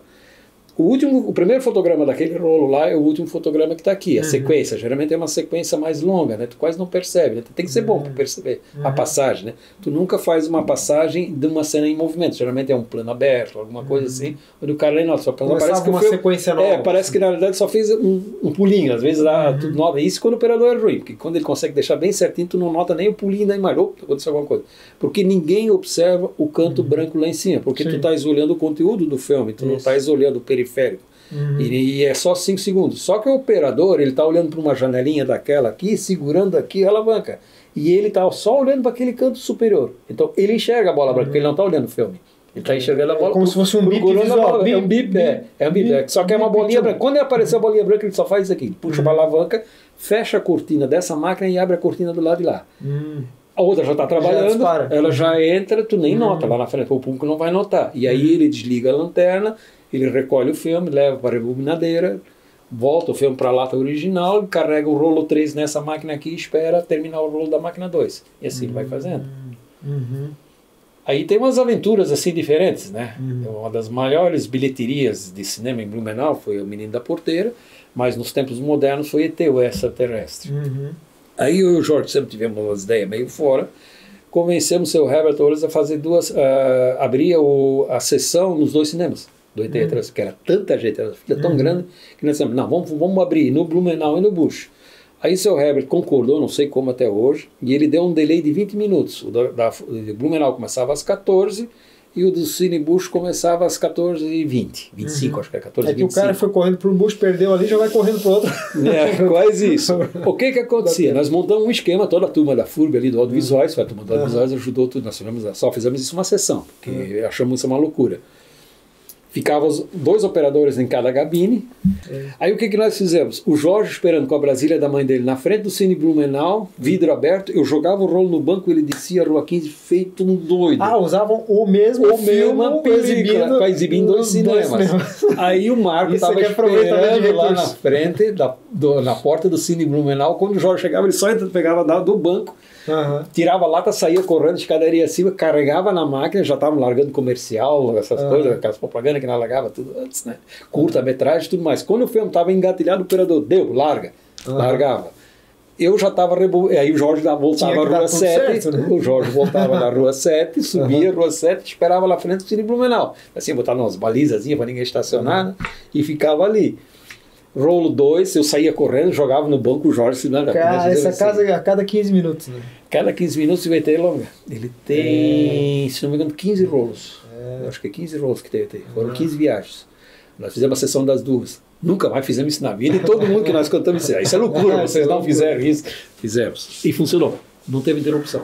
Olha só. Ainda disse, meu Deus, se estoura um pneu, se ele bate, faz alguma coisa, acaba a sessão lá de baixo. Tem uma sessão que fica e a sessão das 4 do Blumenau não ia sair, né? Até achar o rolo. Porque quando voltava, ela tinha que botar na pilha de novo, tem que botar na sequência, né? Faz uma pilha aqui, né? Não exibida e não exibida, né? Porque quando terminou a sessão, depois de 15 rolos, o operador já tem que começar com 1, carrega 1 e o 2, aquele tempo do intervalo, esvazia o salão, entra o outro. O que ele está fazendo? Ele está rebobinando o último rolo e já está carregado na primeira máquina o primeiro rolo da primeira sessão. Aí só larga os slides, que eram os comerciais, eram slides, né? Ele empurrava na frente da máquina, largava os slides, não sei o quê. Porque teve uma época que tinha um documentário que nós largava antes, que era o Canal 100, não sei se lembras disso, o Canal 100 era muito famoso, que geralmente era um futebol, e era colorido, e era muito bonito no cinema, porque era tela grande, mas ninguém tinha praticamente TV colorida, né? E aí tu via o Flamengo jogar naquele gramado verde, era assim, eles usavam o filme Chrome, né? Aquele que dá aquelas cores bem fortes, ficavam, todo mundo, quem não gostava de futebol se apaixonava, né? E era uma música muito vibrante, né? Uma narração boa. Esse era o Canal 100, ele largava um jogo do Flamengo, um jogo do Vasco, alguma coisa que aconteceu antes, só uns flash, era um noticiário, era um curta de 5 minutos, nós largava antes dos filmes, Canal 100. Era muito divertido, cara. Que tu ri com aquilo. Eu ainda tenho umas barras de carvão em casa, isso aí nós guardamos ainda. Os projetores também, tem, agora 35 não tem nada. Tem uma película só em 35 lá, um curta-metragem da Susila. Esse eu tenho em 35mm, mas 16mm eu tenho algumas películas em casa ainda. Eu tenho um projetor 16mm, tenho 2 funcionando. Eu tenho um mudo, um paté, mudo também, em 9mm, 9mm padrão que nunca veio para o Brasil. Olha isso. 9mm com perfuração central. É porque o famoso é o 8, né? Super 8, né? O Super 8 é o famoso. É que nós tínhamos praticamente 3 formatos, né? O Super 8, que era o formato doméstico, o 16mm, que era o comercial educacional, né? Que era usado para filmes de treinamento, comerciais, essas coisas assim, e foi usado o formato na televisão, e o cinema comercial, que é o 35mm, né? E aí tinha depois os grandes cinemas, que era Cinemascope, que era o 70mm, né? Teve alguns filmes que foram produzidos em 70. Mas era muito caro, né? Um filme produzido em 70mm gasta muita película, né? Muito caro, e não tinha tanta máquina assim no mundo, né? Então foi abolido. Depois veio o Cinemascope, veio mais alguns outros. A Cinemascope, na realidade, era lente, ela só estreitava a imagem. Tu não tinha que usar uma lente especial para abrir a imagem mais longa, né? Formato 16:9, né? Porque a tela do cinema não era bem o 4:3 da TV, mas era um pouquinho diferente, ficava ali no meio disso ali. Mas existia o que eles chamavam de scope, né? Que era aquela tela cheia, né? Aquelas telas enormes, super wide, assim. Super wide, né? Que era um troço maravilhoso. E aí nós tínhamos um cinema no Brasil que tinha o que eles chamavam de cine espacial, né? Que eram 3 telas montadas, uma encostada na outra, com 3 projetores simultâneos. E aí tu tinhas a película que rodava do meio, do lado direito, esquerdo e do lado direito, né? E aí uma parte de intersecção. Parecia assim, um troço assim, espetacular. Assim, só tinha um cinema no Brasil, que era o Cine Espacial em São Paulo. E aí depois, bem mais tarde, veio o que eles chamavam de cinema 180 graus, que vinha muito em feiras, mas que geralmente era um balão grande que eles inflavam, aí tinha um projetor com uma lente scope, que tu ficava em pé olhando aquilo, né? Eram umas imagens geralmente de carrosséis, de coisas assim, montanha-russa. Montanha-russa, coisa assim, a gente vê. Se a pessoa ficava em pé, ela ficava tonta. Assim. Tonta, é isso aí, né? Isso é o cinema 180 graus, né? E era tudo analógico, né? Tudo película. Falhava, arrebentava, estragava. Ô Beto, mas eu lembro do audiovisual de ter um acervo de fitas VHS, né?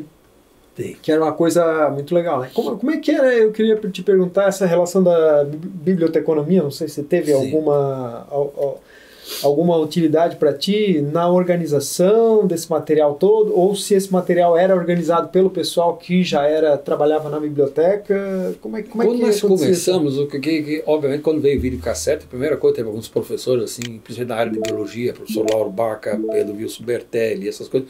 Nós gravávamos tudo que era aqueles seriados que tinha Reino Animal, sexta-feira tinha aquele documentário que passava toda sexta-feira, que era com o Amaral Neto. Tinha alguns programas, às vezes o Fantástico no domingo passava algumas coisas sobre bichos, animais, e tinha um quadro, né?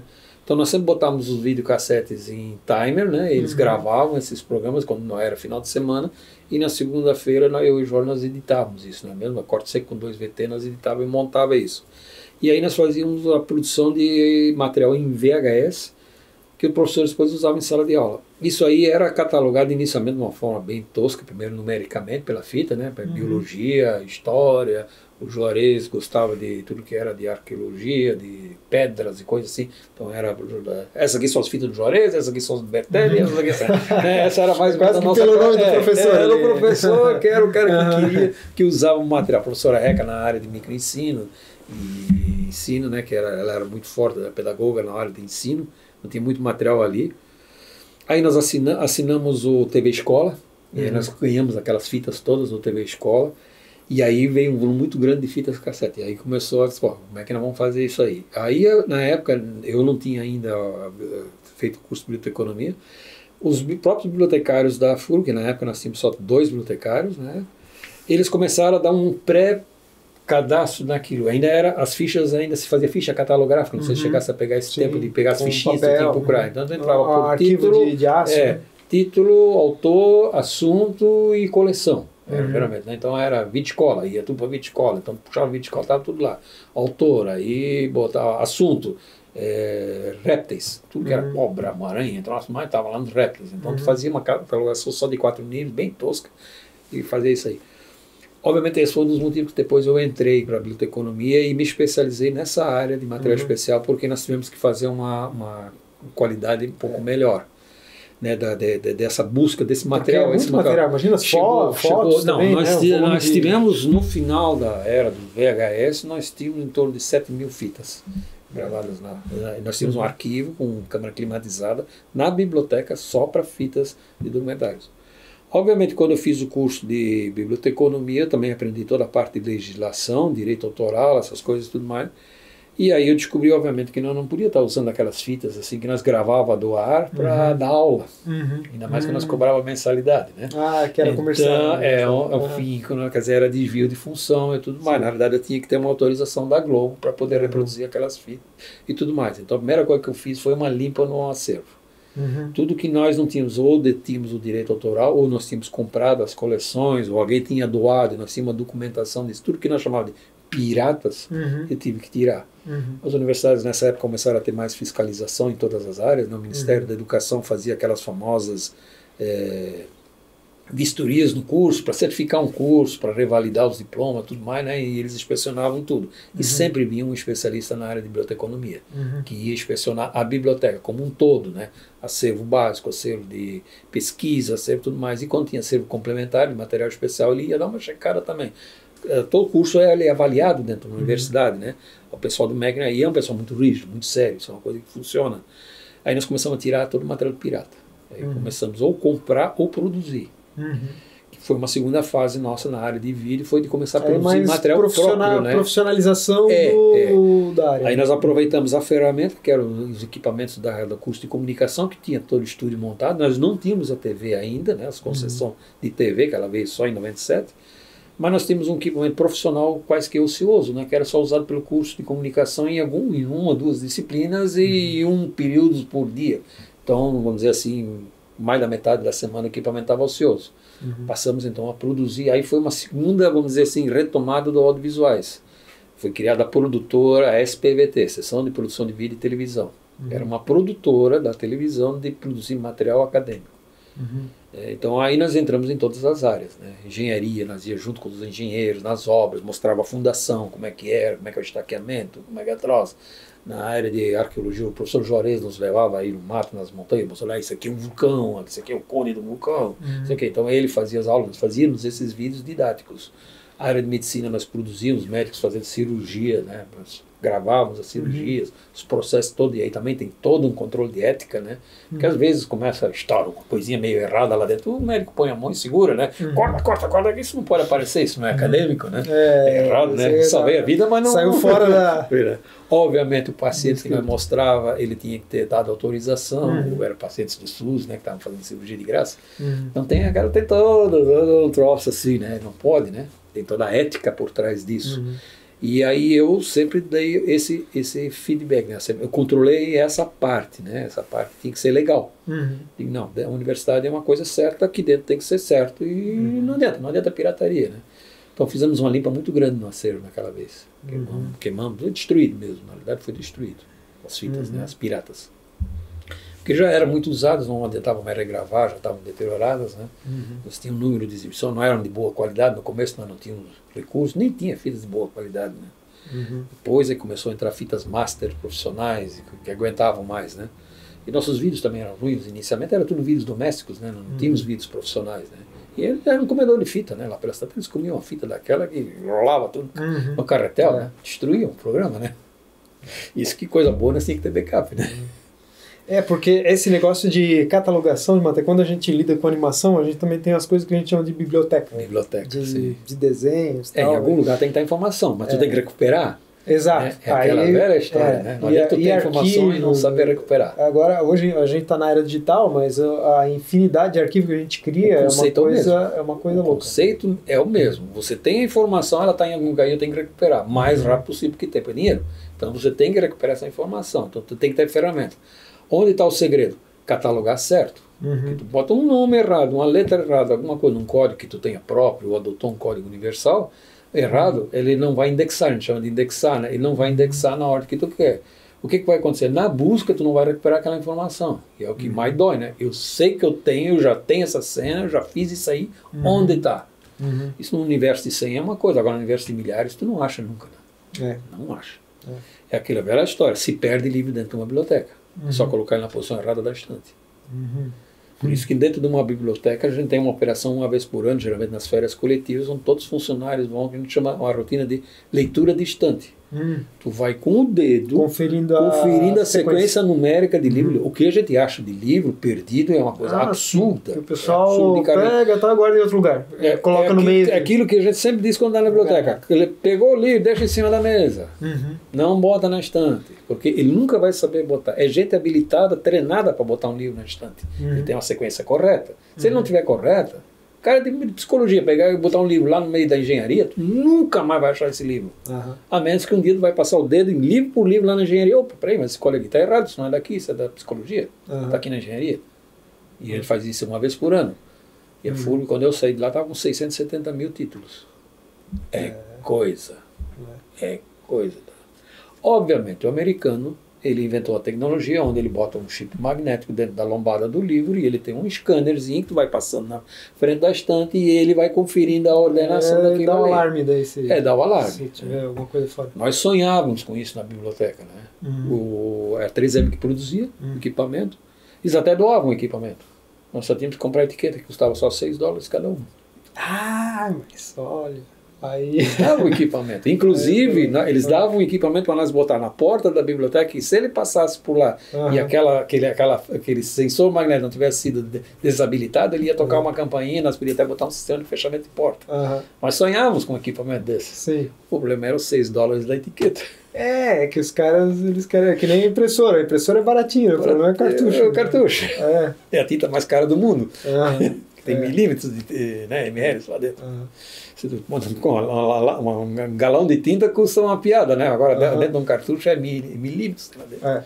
E custa uma fábula, né? Mas o negócio está no cartucho. Tanto que ele te dá uma cabeça de impressão que é o cartucho, né? A impressora é só uma máquina que vai de um lado para o outro, mas a tecnologia está no cartucho. Por isso que ele é caro. Negócio. Assim que se ganha dinheiro. E deixa eu te perguntar aí, que história é essa de ferromodelismo aí que tá no teu Instagram? Tem até lá o negócio.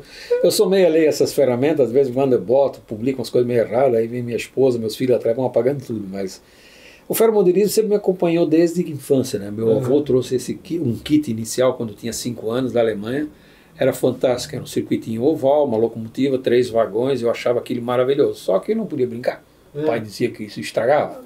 Então eu só brincava. É só para olhar. Só para olhar. Né? Então o pai montava isso naqueles domingos de chuva, que não tinha mais nada para fazer, ele montava aquilo, botava lá e eu ficava sentado. Aí o pai não bota a mão que estraga, né? E aí aquele trenzinho ficava andando, né? Então ele deve ter andado na minha infância todas umas 10 vezes, tranquilamente, né?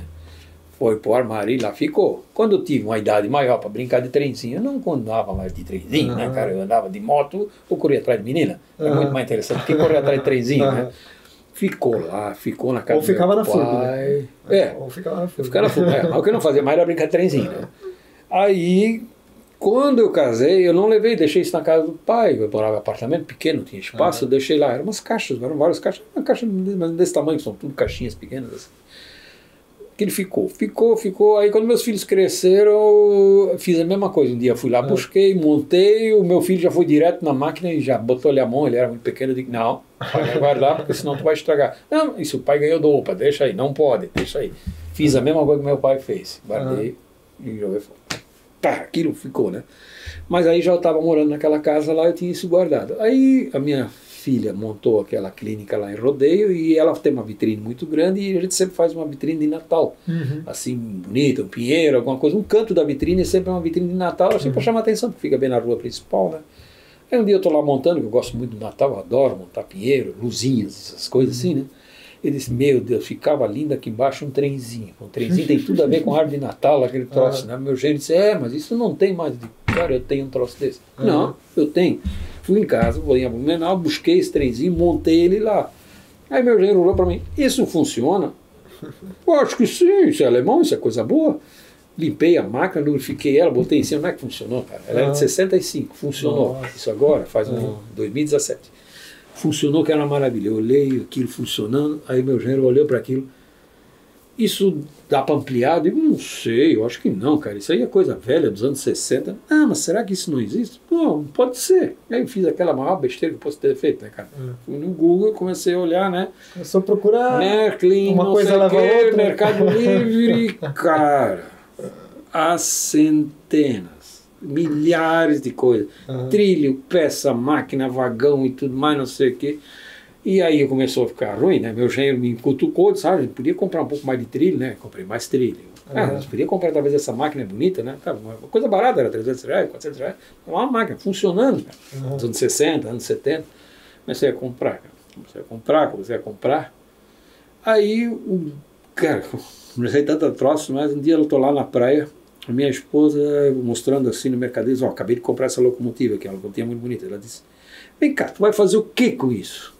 Tu estás comprando para toda coisa. Eu digo, mas por quê? Não, porque é legal, bacana. Ela disse, mas não tem um objetivo, ela disse para mim. Tu tem que ter um objetivo. Eu disse, é verdade, eu tinha que ter um objetivo. Aí eu me lembro que eu tinha visto, fuçando na internet, mas eu vi um artigo sobre ferromodelismo, eu tinha visto o porquê, essa mania e tudo mais, né? Procurei esse artigo de novo, achei e comecei a ler lá na praia. Aí o cara lá dizia, resumindo assim, em poucas palavras, que a gente no ferromodelismo a gente tem que ter um objetivo. A gente tem que ou reproduzir alguma coisa, ou se especializar em algum modelo de máquina, senão tu atira para tudo que é lado, tu compra de tudo e na realidade tu não tem nada. Uma salada mista. Aí eu disse para ela, pô, tu vê que artigo, li para ela, expliquei para ela, ela disse, interessante, pô, o que eu podia fazer? Ela disse, por que tu não reproduz a estrada de ferro de Blumenau, que é o trecho aqui dentro de Blumenau? Eu disse, pois é, né? O trem passava aqui ali perto de casa, na rua Caravaru, o trem passava na frente da casa dela, né? Ela se lembra do trem, ela ia pelo trilho para o Machado de Assis. E eu disse, pô, o Campo 2 da FURB é a oficina da Estrada de Ferro, os prédios, todo o Campo 2 é a oficina, né? Eu já estava aposentado na FURB e digo, pô, muitos prédios a FURB demoliu, algumas coisas, eu até me lembro de ter fotografado quando nós demolimos o girador. Eu me lembro do girador e lembro quando ele foi coberto, foi na gestão do Dr. Alino, eu fui fotografar, eles aterrando ele. Eu me lembrava disso. Pô, eu vou atrás dessas fotos. Fui lá na biblioteca da FURB, felizmente nós tínhamos cadastrado certo, eu consegui recuperar. Estado de Ferro Santa Catarina, FURB, Campus 2, eu peguei tudo que era Campus 2, estava lá as fotos. Aí conversando com um colega da área... As fotos também estão na biblioteca? Estão. Acervo iconográfico da FURB inteiro. Os quadros, as pinturas, as obras de arte e as fotos. Tudo pertence ao acervo de material especial. Porque são materiais que não é livro, mas isso aqui tem uma história, tem um sentido, a caneca com o logo aqui e tudo mais. Tu tem que catalogar e processar e guardar. Se um dia quiser achar essa caneca, ela tem que estar em algum lugar. Fisicamente, que tipo de... ela guarda onde? Uma estante? Depósito. Ou tem que pedir para alguém? Não, é depósito. Tem alguém atendendo, pede para alguém. A gente chama de acervo de acesso restrito. Cara, hoje tu faz tu pesquisa se nós temos pela própria internet, que tu tens acesso pela internet, mesmo não sendo aluno, tu entra na biblioteca, pode fazer uma consulta. Em assunto, ele vai dizer o que tem em livro, o que tem em filme, o que tem em vídeo, o que tem no acervo da biblioteca. Aí tu vai lá, nós temos a parte do acervo que é acesso direto, que tu podes ir na estante e buscar. Só não pode emprestar porque tu não é da biblioteca ou não é afiliado, né? Tu é aluno, né? Mas uma pessoa de fora da comunidade pode acessar a biblioteca da FURB, qualquer área de assunto. Mas eu quero ver um filme e tal. Não, então pede lá para o atendente, ele vai lá no acervo buscar o filme, vai botar numa gabine, tínhamos, eu não sei se ainda tem, as gabines, o cara vai, agora é computador, né? Tá tudo em CD, nós convertemos tudo para CD, DVD, né? Ele vai lá e assiste o filme lá, tenho certeza que Férias do Sul tem lá em DVD e tu pode assistir na biblioteca de graça, você tá na frente de um monstro. Assim que funciona. Tu recupera essa informação, né? Da mesma forma, eu fui no DAC conversando com eles que eu estava pesquisando sobre a Estrada de Ferro, mas o cara disse, cara, nós acho que temos as plantas. Eu digo, não, tem. Fomos procurar no arquivo de plantas da FURB, nós localizamos as plantas da época da doação da Estrada de Ferro para a FURB, em 1974, quando eles doaram o Campus 2 para a FURB. E tinha a planta baixa de todos os prédios com as medidas deles, em escala. Nossa! Eu quero uma cópia disso. Baseado naquilo, eu já fiz a primeira mesa, né? Já recortei aquilo em escala, fiz todos os trilhos, as curvas, os prédios em escala, converti tudo para a escala 1,87, que é a escala do trem e do trilho, né? Disse, agora vou partir para construir os prédios, né? Mas eu não tinha essa habilidade, nunca tinha feito um prédio e tudo mais. Maquete, né? E tal. Nada, não tinha feito nada, né? Eu disse, eu vou começar, eu não sou otário, né? Vou começar pelo maior. O maior prédio é o prédio das locomotivas da oficina que está lá ainda. É um prédio de 100 metros de comprimento por 30 de largura. reduzido para a escala 1/87, ele tem 1,10 m mais ou menos e 20 e poucos centímetros de largura. É o maior prédio. Digo, eu vou primeiro tentar fazer isso. Aí comecei a cortar, né, madeira com tico-tico, tudo mais, não sei o quê. Né? Aí eu digo, pô, mas é tijolo à vista. Como é que eu vou fazer o tijolo à vista? Né? Aí comecei, Google de novo, né, cara? Como é que eu reproduzo tijolos em escala à vista? Aí um cara lá respondeu, tu tem desenhado em folha A4, tu baixa o arquivo, tem todos os tijolinhos, tudo lá. Aí levei numa gráfica laser, imprimi folhas A4, tudo de tijolinho. Aí eu ia recortando nas fugas com pinça e fui colando, né? Coluna por coluna, janela por janela. Revesti os prédios, tudo de tijolinho. Tudo revesti prédio. Eu estando o primeiro prédio pronto, botei umas fotos e tudo mais. Aí a família toda incentivou, né? Não, isso aqui é muito legal, tu tem que começar a construir, né? O que era 6 metros, está hoje com 27,5 metros. 27 metros. Tem 130 e poucos metros de trilha. Que legal. Fora que eu tenho em caixa guardado, né? Aí são 20, hoje tem acho que 27 locomotivas e tem 150 vagões. Aqui não para, né? É uma cachaça. Né? Isso aí é o que eu faço nas horas vagas. Não tem muitas, mas apesar de ser aposentado, né? Eu tenho uma atividade comercial hoje, mas aí nos finais de semana, à noite, não tem o que fazer, aí eu consigo montar os tijolinhos. Mas tu trabalha com aqueles binoclinhos, sim, lupa, tal, né? Lupa com iluminação própria, tem tá. uma sala toda preparada, tem uma oficina, tem toda a parte de oficina, né? Que eu fiz agora, eu tive que ampliar, eu fui para uma outra sala, né? Tudo negociado com a esposa, né? Não é bem assim, né? Tudo tem que ser negociado, né? Uma TV nova, um sofá novo, uma cortina, um ar-condicionado para a sala, tudo trocado por espaço, né? E aí fui invadindo, né? Hoje tem 2 salas da minha casa já só com coisa de trem. É uma loucura, cara. Tem que ir lá conhecer, é muito interessante. Quando meus filhos eram pequenininhos, a gente também montava. Só que eles tinham o Geotrex, que é esse mais moderninho, de plástico, né? Aí a gente montava embaixo da árvore de Natal, sempre é uma alegria. Eu não sei porquê, é uma coisa, mesma coisa com o Papai Noel de roupa vermelha, né? Não é original, mas é uma coisa inventada, né? Mas o trenzinho debaixo da árvore de Natal faz parte do Natal. Eu acho que uma árvore de Natal sem um trenzinho embaixo não é Natal, né? Quer dizer, tem que ter um negócio. Combina muito, né? Combina, né? São aquelas coisas assim que combinam, eu não sabe nem explicar porquê, né? E quando eu era criança eu ganhei uns trens meio elétricos assim, anos 80, né? Final de 70 ali. Tinha da Atma, tinha a Fratesc. E eles eram pesados. Na realidade, a máquina tem que ser pesada para ter tração, para conseguir puxar os vagões, né? Então ela tem que ter o próprio peso. É o mesmo princípio da locomotiva mesmo, né? Locomotivas têm toneladas, são 100 toneladas, 200 toneladas. Porque ela tem que ter peso, porque o contato é metal com metal, as rodas são metal com metal, né? Se tu deixar ela muito leve, ela patina. Então ela tem que ter peso em cima para não patinar, para poder puxar uma carga que vem atrás. Isso até hoje as locomotivas são assim, né? Tem aquelas composições longas que é um negócio, mas elas levam uma infinidade para arrancar, para ganhar velocidade de cruzeiro, e se é para parar, não para nunca, né? Por isso que dá com aqueles acidentes ali, quando vem um trem, que leva tudo, né? Caminhão e troço, porque o trem não para, ele não consegue. A inércia. Né? São milhares de toneladas que estão vindo aqui. Nós temos aqui os grãos que vêm lá de cima, né? São geralmente 3 locomotivas puxando até no Porto de São Francisco, com a composição daquela não para. Se tiver que parar de seco, não tem como parar, ela leva quilômetros para parar. É uma coisa muito séria, né? O peso é uma massa de peso muito grande, né? E isso reproduz a uma escala de brinquedo. Então a locomotiva, mesmo em brinquedo, na escala pequena, ela tem que ter o peso superior do que o carro que ela puxa. Ela tem capacidade de puxar, né? Então tem uma relação entre força, motor e atrito. Então tem que ter essa relação, tem que ser certo, senão ela só vai patinar e não vai sair do lugar. Então isso só se reproduz por uma escala menor, né? E dentro das escalas de ferromodelismo também tem várias escalas, né? De tamanho, né? A gente chama, a mais comum é a N, que ela é metade da HO que eu tenho, que é half Ho, né? Existe a O, que também é conhecida nos Estados Unidos como escala G. Ela sempre é o dobro, né? Em escalas, 1 por 64, 1 por 32, 1 por 87, eles pulam uma escala, dobra, né? Geralmente é uma escala, né?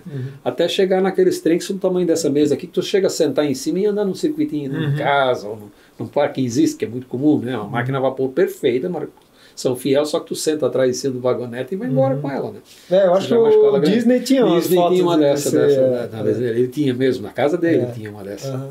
Ele também era apaixonado por ferromodelismo. Inclusive tem um desenho, né, que é da locomotiva. O Steamboat Willie é com o Mickey, primeiro. O Mickey, né? Inclusive, exato, a primeira animação, né? Só que ali acho que era um barco fluvial. Era um barco fluvial, né? Verdade, mas era vapor. Isso, era vapor. Era vapor, é. Ele era o primeiro desenho de animação do Walt Disney, né? Adorava aquele desenho. Então, resumindo, Belly, é isso aí, cara. Não tem... A vida da gente é... Então o ferromodelismo entrou assim como passatempo, né? Não, é muito legal o ferromodelismo. E o legal é esse negócio do trabalho manual também, né? Porque o trabalho manual faz bem pra cuca, né? O que é uma coisa, se tu vê, é uma coisa que... Tem uma outra coisa que me fascinou muito, porque aí eu venho pro meu lado bibliotecário e o meu lado de história. Eu sempre gostei muito de história também, né? Para eu conseguir pesquisar isso aí, porque aí a curiosidade começa a tá, o trem começou na Rua São Paulo, foi para onde? Foi para a Rua, desceu a Rua São Paulo, foi para o centro, a primeira estação foi aonde? Aí tu começa lá a visitar o lugar. A estação era aqui. Essa ponte ainda existe, a ponte Ribeirão Tigre, está lá. Então, domingo de manhã, eu vou dar uma caminhada com minha esposa, vou desvendar esses matos aí, onde é que tá a ponte, onde é que passava o trem, onde é que passava ela fotografando, porque ela pegou a paixão pela fotografia, né? Ela ainda fotografa o celular, estou tentando pegar uma máquina fotográfica, mas ela insiste em fazer foto vertical, e eu digo que foto tem que ser horizontal. Até nós não entrarmos num acordo de quanto ao formato da fotografia, eu não vou investir num equipamento profissional para ela, né? Porque para mim foto vertical não ganha concurso. Sempre isso, né? Eu já fui jurado de concurso e foto vertical é a primeira item de classificação, né? Tá fora. O cérebro é assim, olha assim, né? Temos 2 olhos assim, não, 2 olhos assim. Então, foto tem que ser horizontal. Princípio básico. Da fotografia. Aí ela fotografa tudo, ela fotografa hoje coisas espetaculares e ela é minha companheira em tudo. Então o que eu estou conseguindo? Eu estou desvendando, estou pesquisando e estou aprendendo sobre a Estrada de Ferro. Isso é interessante. E o que mais me assusta é que com isso, como eu tenho o lado bibliotecário, eu vou para pesquisa, vou para bibliotecas, para arquivos históricos e tudo mais. Como essa informação está desaparecendo? Porque a Estrada de Ferro aqui no Vale do Itajaí foi extinta em 1971, quer dizer, que foi basicamente na minha geração. Eu vi o trem, eu cheguei a andar com ele e eu vi a última passagem do trem, de 71, 12 de março de 1971. Eu vi o apito, eu vi a máquina. Meus filhos não veem, não dão bola, meus netos não sabem nem o que é.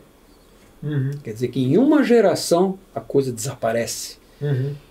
Não só desapareceu o trem, os trilhos, como a história e a literatura e os documentos estão desaparecendo. Fotos tu cada vez acha menos. Todo mundo está digitalizando fotos e rasgando as fotos ou queimando as fotos em papel. Estão desaparecendo. O que é um grande perigo, né? As desgraças ajudam também isso. A enchente de 83 passou uma régua na documentação em Blumenau, né? Todo mundo que morava embaixo perdeu tudo, né? Por causa daquela história de vai dar 13 metros, todo mundo botou todos os seus documentos no sótão e deu 15 metros. E chegou no sótão. No sótão. Então, vamos dizer assim, mais de 50% da história de Blumenau foi apagada pela própria enchente. É incrível, né? Porque quando a água baixou, o pessoal só jogou fora. Se perdeu muito da história iconográfica de Blumenau nesse período. Porque até o nosso arquivo histórico pegou água. Toda a doação de produção de filmes da TV Coligadas foi doado para a Biblioteca Pública Municipal. Como eram latas de ferro, ficavam nas estantes debaixo da estante, e eles tiraram os livros, mas não tiraram os filmes. Se perdeu tudo na enchente de 83. Tem pouquíssimos filmes, o jornal, aqueles... porque os nossos jornais eram apresentados ao vivo, os Mar Lashevitz, o Carlos Braga Miller, que eram os apresentadores. Mas quando eles traziam uma matéria jornalística, era feita em 16mm, tinha os telecinegrafistas, que eram cinegrafistas que saíam com uma câmera Bolex, 16mm, muda, né, e lá captava acidente de trem, essas coisas assim, acontecia uma coisa grave, eles iam lá e filmavam. Esse filme era passado no telecine durante o jornal, e isso ia para o arquivo da TV Coligadas. Quando a RBS assumiu a TV Coligadas em 82, acho que foi 81, 82, ela simplesmente liquidou com a TV Coligadas. Jogou fora o equipamento, jogou fora, literalmente, e os filmes doaram tudo para a Biblioteca Pública. 2 anos depois veio a enchente de 83, passou água nisso tudo. Se perdeu as películas todas. Não existe mais quase nada. Ficaram algumas latas remanescentes que ficaram na segunda, terceira estante, que sobraram por sorte, né? Que na biblioteca parece que entrou 60 centímetros, né? Pegou certinho a primeira estante de baixo, né? O primeiro nível da estante, toda a biblioteca. E as latas, o grosso do acervo se perdeu. Alguma coisa, os 2 ou 3 filmes eu consegui resgatar, depois eu telecinei ainda e depois devolvi o filme e uma cópia em vídeo. Existe alguma coisa da TV Coligadas, mas não chega a 10 peças. É muito pouco material. Desapareceu. Então isso é uma coisa que faz desaparecer todo um conhecimento de uma geração, né? Uma desgraça dessa que ninguém espera, uma enchente. A enxurrada de 2008 acabou com o pessoal que morava nos morros, aí foi deslizamento, né? Quer dizer, a situação se inverteu, não foi a água que veio, a água veio de cima, não veio de baixo. Então quem morava alto, que naquela época tinha salvo alguma coisa, perdeu em deslizamento. Muitas casas se perderam, desabaram, racharam, molhou a cerro. A primeira coisa que fora que o cara joga é foto, né? E aí depois tem a própria transição da geração, né? Eu tenho meu pai hoje com 86 anos, esse tempo fui na casa dele, ele estava sentado numa mesa rasgando foto. Queria matar ele. Digo, pai, mas o que tu estás fazendo? Ah, são as fotos, não tem até raiva do meu passado. Agora tudo no computador? Não, é que o pai, ele está assim, com limitações, ele não consegue mais andar muito, anda com bengala e tudo mais. Aí tem fotos dele quando ele era jovem, vigoroso, bonito, mas ele fica com raiva, ele não quer ter lembrança, ele fica ressentido, não tem lembrança. E o que eu peguei? Ele rasgando as fotos dele mesmo. Eu digo, pai, tu tá ficando maluco? Eu quero isso para mim. Ah, para que tu quer essas porcarias? Quer dizer, quanto ele destruiu antes de eu pegar ele, né? Aí, obviamente, eu recolhi tudo, guardei, né? Sim. Mas eu tenho certeza que meus filhos vão fazer a mesma coisa quando eu for. Eles não dão valor nenhum. Se o pai quiser digitalizar, bota no HD que um dia eu busco, mas, né? Bota na nuvem. O pessoal não tem a noção da fragilidade, do que suporte. É esse mundo da nuvem, esse mundo digital. Eu tenho muito medo, porque o americano sempre tinha um ditado, isso desde antes da guerra, já, quem detém a informação detém o poder. O alemão concordava com isso, só que o alemão fazia outra coisa, fazia tudo 6 cópias. Ele não fazia um memorando, todo memorando, por mais baixo que seja, toda a escala hierárquica militar dele, ele fazia 6 cópias. Uma para o destinatário, uma fica no cara que envia, uma vai ao arquivo do setor, outro vai para uma mina de sal, esse vai lá para o sul da Alemanha, esse vai lá para o norte. Então hoje, de vez em quando, eles ainda estão descobrindo uma mina, abrindo uma mina abandonada daquela, e estão achando documentos da Segunda Guerra Mundial. Por isso que é tão rica a informação sobre a Segunda Guerra Mundial, principalmente da área do centro da Europa e da Alemanha. Tem tanta informação, porque foi preservada a informação. Aqui no Brasil, e é a cultura do nosso povo, da América do Sul, aqui, principalmente, é não guardar. Se descarta, aqui nós temos a política do descarte, ocupa espaço. Nós não temos problema de espaço, o país é gigantesco, para quê? Vamos fazer depósitos adequados, mas nós perdemos o Museu de História Nacional no Rio de Janeiro, por causa do curto-circuito, perdemos a Pedra da Lua, foi perdida, que nós tínhamos uma lá. Quer dizer, olha o absurdo da coisa, nós não temos sentido. O Museu de Literatura de São Paulo pegou fogo, foi destruído, o que se perdeu tudo ali? Nós temos muita coisa digital, digo, mas digital está onde? Está no poder de exatamente, quem? Porque a gente entrega essa informação na mão de uma empresa, são empresas privadas normalmente, e elas podem mudar a política delas do dia para a noite. Então, assim, se eu tenho vídeos somente no YouTube, eu tenho que ter consciência de que o YouTube, em algum momento, pode chegar e dizer, não, essa empresa é minha, eu vou fechar ela agora e você não tem mais acesso a isso. Não tem acesso. Eu tenho um exemplo, que esses dias eu estava conversando com o Jorge Rhodes ainda, que nós somos amigos agora de motociclismo também. Nós falando sobre filmes assim, de catástrofes e não sei o que, qual é que eu gosto mais? Eu disse para ele, o meu seriado favorito é a sequência de filmes do Mad Max. É muito bom mesmo. Aí ele diz assim, não, é um baita de um filme, tudo mais. Eu digo, não, Jorge, tu não está entendendo. É só por causa das motos, né? Também não, é tudo legal, muito bacana, só que tem um detalhe. No filme ele mostra uma coisa muito clara, tá certo? Que é um local limitado, é na Austrália, tudo mais, eles não têm energia elétrica. Exatamente. Só isso. O filme tem carros fantásticos, tem motos fantásticas, máquinas fantásticas. Por isso que nesse universo é a gasolina que manda, porque... E que quem tem o conhecimento tem o poder. Todos os caras que mandam, ou vamos dizer os sábios, tem a lei da cúpula do trovão, a Tina Turner era a rainha do negócio lá, tudo mais, mas ela tinha um sábio que cuidava lá embaixo dos porcos, mas era o cara que sabia das coisas. O conhecimento era um anão, todo aleijado, todo deformado. Que sabia mais história. Mas ele tinha toda uma história em si, mas ele tinha conhecimento. Então, num futuro que eu vejo não tão muito distante, quem tem o conhecimento na cabeça vai dominar. Pela mesma opinião que o americano diz, quem detém informação detém poder. O problema é o seguinte, está se colocando tudo hoje no meio que é armazenado, mantido por energia elétrica. Exato. Mas uma hectacombe nuclear, ou alguma coisa, uma desgraça maior, um meteorito passando pela Terra, alguma coisa, pode acabar criando um campo magnético maluco daqueles. E a energia elétrica pode sumir num piscar de olhos, perder satélites, perdemos tudo. E aí a informação. Como é que bacana, tá tudo nesse meu computador aqui. Extremo de situação de guerra, né? Situação de guerra. fora isso cortar energia de uma região, tipo, a Rússia poderia ter cortado o suprimento de gás da Europa naquela situação da Ucrânia lá e eles iam morrer no inverno. Iam morrer no inverno. Então, por isso que todo mundo aturou. Eu estava conversando isso com meu pai, daí se diz, um país que nós nunca vamos declarar guerra vai ser contra os Estados Unidos, simplesmente porque nossa informação está nos Estados Unidos, eles detêm o controle. Eles o Brasil botou lá, o cara vai lá e vai desligar o disjuntor, vai cair os nossos servidores do Senado, do Prolazem, vai cair tudo. Que aqueles baita computador que eles trouxeram, tu acha que eles fazem backup? Faz na nuvem. E a nuvem de quem? Não vi de quem. Exatamente. Não é do brasileiro. Eu estava conversando esses tempos com não é do brasileiro. Uma amiga que ela é responsável pelo Museu de Santa Catarina, aqui de acervo, né? Cultural e tal. E aí tinha um edital que eles exigiam entrega em Blu-ray, uma coisa assim. A gente estava perguntando, mas hoje em dia, por que não num HD externo? Ela disse, não, é que a gente tem que ter uma mídia ótica em que a gente tem que pensar em 100 ou 200 anos, a gente não pode pensar em curto prazo. Porque esses HDs externos e esses formatos, né, de codec de vídeo e tal, elas são todas de empresas particulares e daqui a 20, 30, 40 anos elas podem não estar mais sendo lidas ela tem que ter o material entregue e o reprodutor. Então, ela tem um DVD, aí ela só precisa da energia elétrica para ligar na tomada. É isso que eu... Mas aí o reprodutor de DVD e coisa, e aí ela consegue reproduzir aquilo. Quando eu fiz biblioteconomia e estava me especializando nessa área de vídeo e filme, que tu me perguntasse antes, eu fui conhecer o CEDOC, o Centro de Documentação da Rede Globo, né, no Rio de Janeiro. E aí é um prédio isolado de tudo, cara, uma segurança que um troço... Né, para tu entrar lá, tinha que ter permissão de Deus e mais alguém, do marinho para baixo. Aí eu entrava, só bibliotecários, pessoal altamente especializados. Aí eu conheci o pessoal que alimentava o material, tá? que vinha das várias produtoras da Globo e o material vinha para lá. Então eles classificavam, catalogavam e armazenavam. Aí tinha aquelas salas climatizadas com portas antifogo, sistema de gás nitrogênio, gás carbônico, eles botam um gás inerte lá dentro.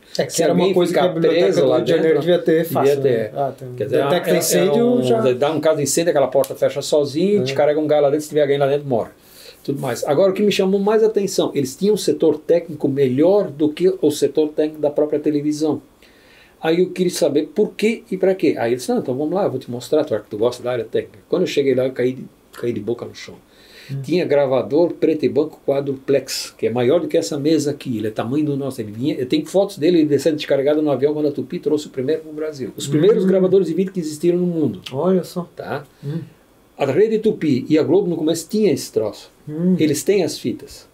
Aí o cara disse, para cada formato de material que nós temos guardado aqui dentro, nós temos que ter 2 máquinas funcionando. Uma para reproduzir e uma em manutenção preventiva. O corpo de técnico lá são todos aqueles velhinhos que não trabalham mais lá na TV digital, eles nem sabem o que é TV digital. Estão lá trabalhando nas TVs analógicas para manter aqueles VT funcionando. Os VTs funcionam. VTs dos anos 50. Por isso que eles, quando vão fazer uma matéria jornalística antiga, eles acham o material lá. Aí eles têm um banco de dados, aí eles dizem, mas isso não é digitalizado? Eu disse, não tem computador. Na época, eles falaram, estou falando aí agora anos 90, 2000 e pouco, porque eu acho que fui lá a última vez. Eles não têm espaço de memória para botar tudo o que nós temos. O acervo é gigantesco. Então o que nós temos? Nós temos tudo gravado em baixa resolução num servidor. Só para consulta. Da Globo. Então o jornalismo, ele procura, quando ele vai fazer uma matéria tudo mais, ele precisa de uma cena de época. Então ele procura pelas ferramentas de indexação, ele vai lá no arquivo e busca a imagem, ela abre numa janelinha pequenininha. Não, é essa imagem que eu quero tudo mais. Aí ele pede para o centro de documentação mandar uma cópia daquela, tantos segundos, tantos frames daquela cena, tal. Lá no arquivo, alguém vai lá buscar aquele material, vai buscar a fita original, lá no acervo, vai botar num VT, vai copiar essa mídia para o mídia que eles estão utilizando, provavelmente já jogam na rede, né? Só aqueles frames ou aqueles tantos segundos que o cara pediu e manda para trás. Aí a fita volta, é limpa, guardado, o equipamento é limpo, guardado, desligado e guardado. E um técnico faz isso. São mais de 6 pessoas só nesse processo para o cara pedir alguns segundos de uma cena antiga alguma coisa aconteceu no Rio de Janeiro, alguma coisa assim diferente, um evento diferente do mais. Mas isso é inteligência e profissionalismo em acervo histórico, né? É a única emissora que tem isso no Brasil. Porque... Isso é um conceito americano. Isso é um conceito americano. Eles não, tu pode até descartar. Se tu perguntar hoje onde tem um VT quadruplex aqui, não sei se tem algum Z1, e se tiver não está funcionando. Com toda certeza não vai estar funcionando. Os capacitores secaram, a máquina não vai ligar mais, a voltar, padrão de cor, nada disso vai funcionar. Troço, né? Os caras não, eles detêm as máquinas lá e as máquinas estão lá funcionando. Uma operando e uma em stand-by sendo consertado, esperando peça, ou fabricando peça. A operação tem que fabricar peças que não existem mais, ou adaptar. Quer dizer, os caras, né? E é tudo cara velho, né? Aí que eu disse, não, esse é o conceito de deter informação. Por isso que eu sei, a Globo é poderosa. Eles têm a informação, detêm o poder. E eles têm tudo lá. Sabe gerenciar. O nosso governo não tem isso. Não tem essa informação. Talvez agora com a tecnologia, com o rastreamento de CPF, Pix, essas coisas estão começando a estar aprendendo, né? Os grandes centros de processamento de dados do Brasil aí, da Receita Federal, essas coisas, estão começando a se interligar tudo e basicamente rastreando, né? Mas eles esperam informação, tá? A Celesc faz pouco tempo aí que mudou o programa de emissão de boletos deles, tem um maior caos, eles ainda estão num caos, ainda está dando problema na emissão das faturas de conta de luz, porque mudaram o programa. Eu conheço algumas empresas que foram mudar trabalho e simplesmente deu errado. Eu tenho um exemplo muito prático, hoje eu trabalho com uma... Posso falar nome aqui? Pode. Trabalho para a empresa Tramontina, eu sou assistente técnico autorizado da Tramontina. A Tramontina mandou um aviso que eles estão entrando em férias dia 20 de dezembro e provavelmente voltam dia 15 de janeiro. Eu digo, tá, não, e não adianta fazer nenhum chamado de assistente técnico, nós vamos fechar a fábrica, dar férias coletivas para todo mundo. Tá? Eu digo, o que vocês vão fazer? Nós vamos implantar um novo sistema da empresa, da fábrica. Eu disse, como assim? Não, nós vamos rodar um novo sistema, vamos testar ele, rodar todas as rotinas administrativas e todos os vendas, controle de estoque, tudo. Quando isso estiver pronto, nós vamos deletar o sistema antigo, desligar o sistema velho. Mas nós precisamos de um prazo de sem interrupção. Então, o cliente não vai conseguir falar com eles não vão trabalhar, não vão produzir, não vão fazer nada. Quer dizer, pensa na logística e na estratégia de uma empresa do porte, de uma Tramontina, fazer isso. Eles vão parar a fábrica durante quase 20 dias para mudar um sistema. Sim. É loucura. Tem que ser uma empresa muito bem calçada para aguentar isso. E ter estrutura para segurar isso ali, né? Então, arrojado. O sistema tem que corresponder... Eu conheço uma empresa de Santa Catarina, que eu também trabalho com eles, que eles foram fazer isso também entre Natal e Ano Novo, só que um daqueles operadores ele não rodou em paralelo, ele simplesmente sobrepôs o sistema novo sobre o velho. Eu não rodou. Isso foi, e nós estamos em 24, isso foi na passagem de 22 para 23. Até hoje, quando tu precisa de uma peça, vai um cara com rádio HT lá dentro do depósito com rádio e outro cara aqui na lata procurando, só deve estar na estante tal. Eles até hoje não conseguiram recuperar o almoxarifado dele. Já são quase 2 anos. Nossa. Uma empresa de fabricante de equipamentos de agrícolas e tudo mais em Santa Catarina. Perderam o controle do estoque. Não sabem o que tem lá dentro. É grande, é muito grande. Só que não conseguiram. Por causa de uma pequena vacilada. O cara deletou, quando foi instalar o novo sistema, ele instalou em cima do outro. Não deixou rodar, não tinha máquina talvez para operar em paralelo. Sim. Fez aquilo, eu acho que foi na confiança, né? E não deu certo. Esse negócio de sistema aí... sistema é uma coisa muito frágil, cara. Muito frágil. E aí tu detém informação, é uma coisa complicada. Muito complicado. E aí tu vai longe, né? Vai começando a pensar em banco de dados de hospital, né? Que tem, né? Tu tem toda a vida do paciente lá dentro de um servidor e tudo mais, e por um lapso de tal, um cara lá esquece de fazer um backup, ou quando faz um backup, grava sub de um centro de imagens aqui de Blumenau que aconteceu isso, foram gravar o backup, botaram o backup de 2 semanas atrás, perderam durante 2 semanas todos as radiografias, ressonâncias e tudo que eles produziram naquelas 2 semanas foi perdido. Nossa, e aí chamar as pessoas para fazer de novo, imagina. Algumas já tinham morrido. Nossa. É complicado isso. A informação é muito complicada. E isso é uma coisa fascinante da biblioteconomia quando tu entra nessa nuance, né? Não é o papel em si, o livro. O livro Às vezes eu me preocupo hoje com isso, porque a gente cria muita informação digital e é tudo digital. Inclusive tudo, as artes. As artes são digitais. Então, assim, até que ponto que... E tu não tens um backup numa outra que mídia... Que no longo prazo, né? Então, não se deteriore. Eu sei que a Disney tem acetatos de 100 anos guardados, mas são acetatos, né? Agora, daqui a 100 anos, eu vou estar conseguindo ler esse formato de arquivo que a gente criou ontem. Tem um ditado na biblioteconomia que a gente aprende nos primeiros dias de aula, mas que o melhor formato para reter informação é o papel. Não existe. Ainda é o suporte mais barato e mais fácil de conservar. Ah, é mais fácil de conservar. O papel tu consegue conservar. Se for um papel de boa qualidade, que não for um papel ácido, alguma coisa, ele não vai amarelar, ele não vai. Se tu bota ele dentro de uma câmara climatizada, que é relativamente barato. É muito mais barato do que tu guardar um servidor, alta tecnologia, com backup, fontes duplicadas, triplicadas. Cara, a luz falta. Uma luz pode piscar.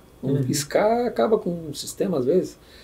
Corrompe uma trilha de acesso, alguma coisa, tu perde toda a informação, está lá, mas tu não consegue recuperar. Acontece, é normal isso na informática. Perder a trilha zero, que a gente chamava, né? A trilha zero, tu não acha mais o índice. E aí como é que tu faz para recuperar? Então, na biblioteconomia até hoje, isso ainda não é o melhor formato para se guardar informação, papel. Porque é o mais barato para guardar. E até agora é o que mais está durando, né? Papel duro. Nós temos papel aí 3 séculos atrás, né? Desde quando inventaram primeiro os papel branco, né? Nós temos papiro ainda. Existem papiros egípcios, existem pergaminhos, né? Que são, esses existiram. Pensa se isso era magnético, ou era metal, ou era alguma coisa, já tinha ido tudo. Ele vem para o mundo físico. O digital é um mundo... Ele é, vamos dizer assim, mais perene, né? Tirando um incêndio, ele aguenta. Nós lavamos muitos documentos na FUB, na enchente, nós perdemos muitos documentos também. Né? Nós tivemos toda a nossa enchente de 83, toda a divisão acadêmica, ela também, cada aluno tinha sua pasta, né? Sua ficha, né? Que a gente chamava de pasta na época, as pastas suspensas. Cada aluno tinha suas pastas, e ia para um arquivo. Na época, aqueles arquivos de 4... Mas isso era na biblioteca, isso não? Não, divisão acadêmica. Divisão acadêmica, porque a FUB é alta. O registro, mas o registro acadêmico ficava lá no bloco E. Lá embaixo, no lado do CPD, onde era o CPD antigamente, lá no E0, alguma coisa. Que é o perto da lá era o depósito do registro acadêmico. O registro acadêmico era lá assim, mas o depósito era lá embaixo. Porque ninguém nunca se tocou nisso. Que ia chegar veio a enchente. Aí o que aconteceu? Se juntou aquela turma toda para ajudar a levantar, até que alguém se lembrou, a divisão acadêmica. Aí fomos lá, arrancamos as partes. Como a água já estava subindo, eu participei disso aí. Nós tiramos a última gaveta e botamos em cima do arquivo. De todos os arquivos. Mas aqui lá tinha, na época já tinha uns 80 arquivos de aço frouxos, daqueles armários, né? 4 gavetas. Nós tiramos toda a gaveta de baixo e botamos em cima do arquivo. E fomos carregando a terceira, na verdade, né? Terceira gaveta, começamos a carregar para o andar de cima. Aí carregamos a segunda gaveta de todos os arquivos, fazendo formiguinha, né? Aquela passa ativo, vai subindo a escada até lá em cima, né? Quando nós estávamos fazendo a quarta, a água de repente deu um pulo, 30 centímetros. Pum. Nossa, e nós estávamos com água por aqui, a água chegou aqui, não dava mais para entrar. Não dá mais. Aí nós perdemos metade da primeira gaveta de todos os arquivos e todas as quartas gavetas. Aqui era de baixo que nós tínhamos botado em cima. Ficou na água, molhou. Mas quando a água baixou, nós olhamos para aquilo, foi de chorar. Aí nós separamos as 2 salas lá, todos os funcionários que estavam sobrando na FUB, começamos a abrir cada parte daquela e secar elas. Secava no sol, com secadores, nós fazíamos tambores para secar, e troças, aquecedores e tudo mais. E fomos pegando cada uma delas e fomos fotocopiando. Foi aí que foi a fotocopiando, não, nós fomos microfilmando.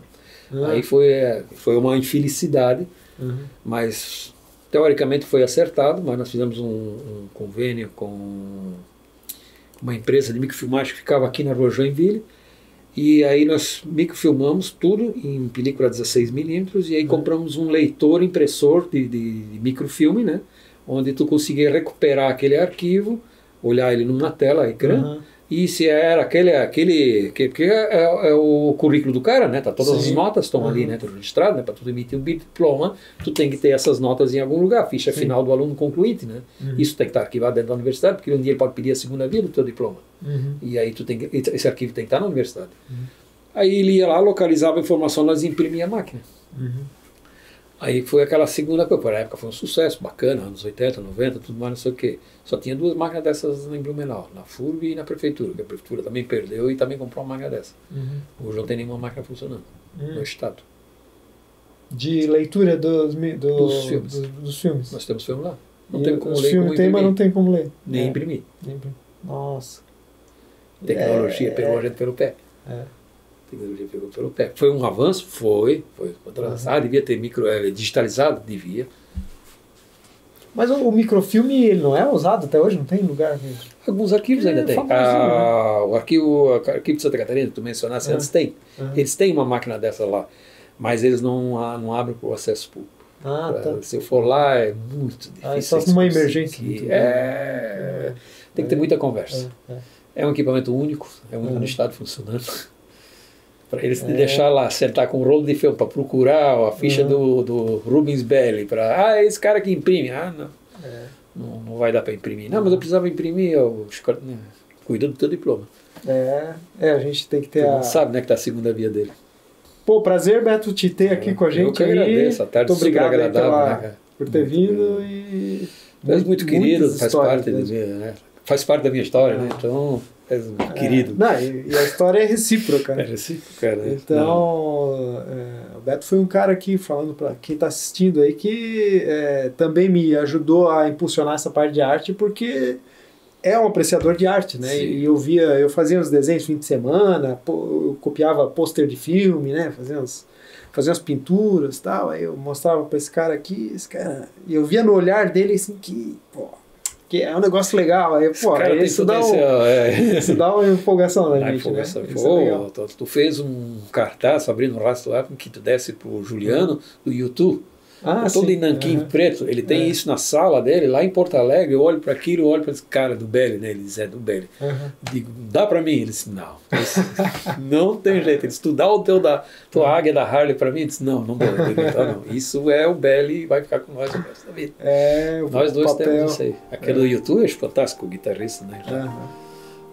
Uma luz assim toda em cima, um trabalho de luz e sombra que tu fizesse ali, que é espetacular. Não sei se tu tens uma cópia desse troço, mas tem foto, né? Tem foto dele. Então é isso, Mas legal. Obrigado aí pra quem assistiu, então. Obrigado pela paciência, né? Então é o pacotinho lá de curtir, compartilhar e comentar, né? Comenta. E vamos lá, pra próxima.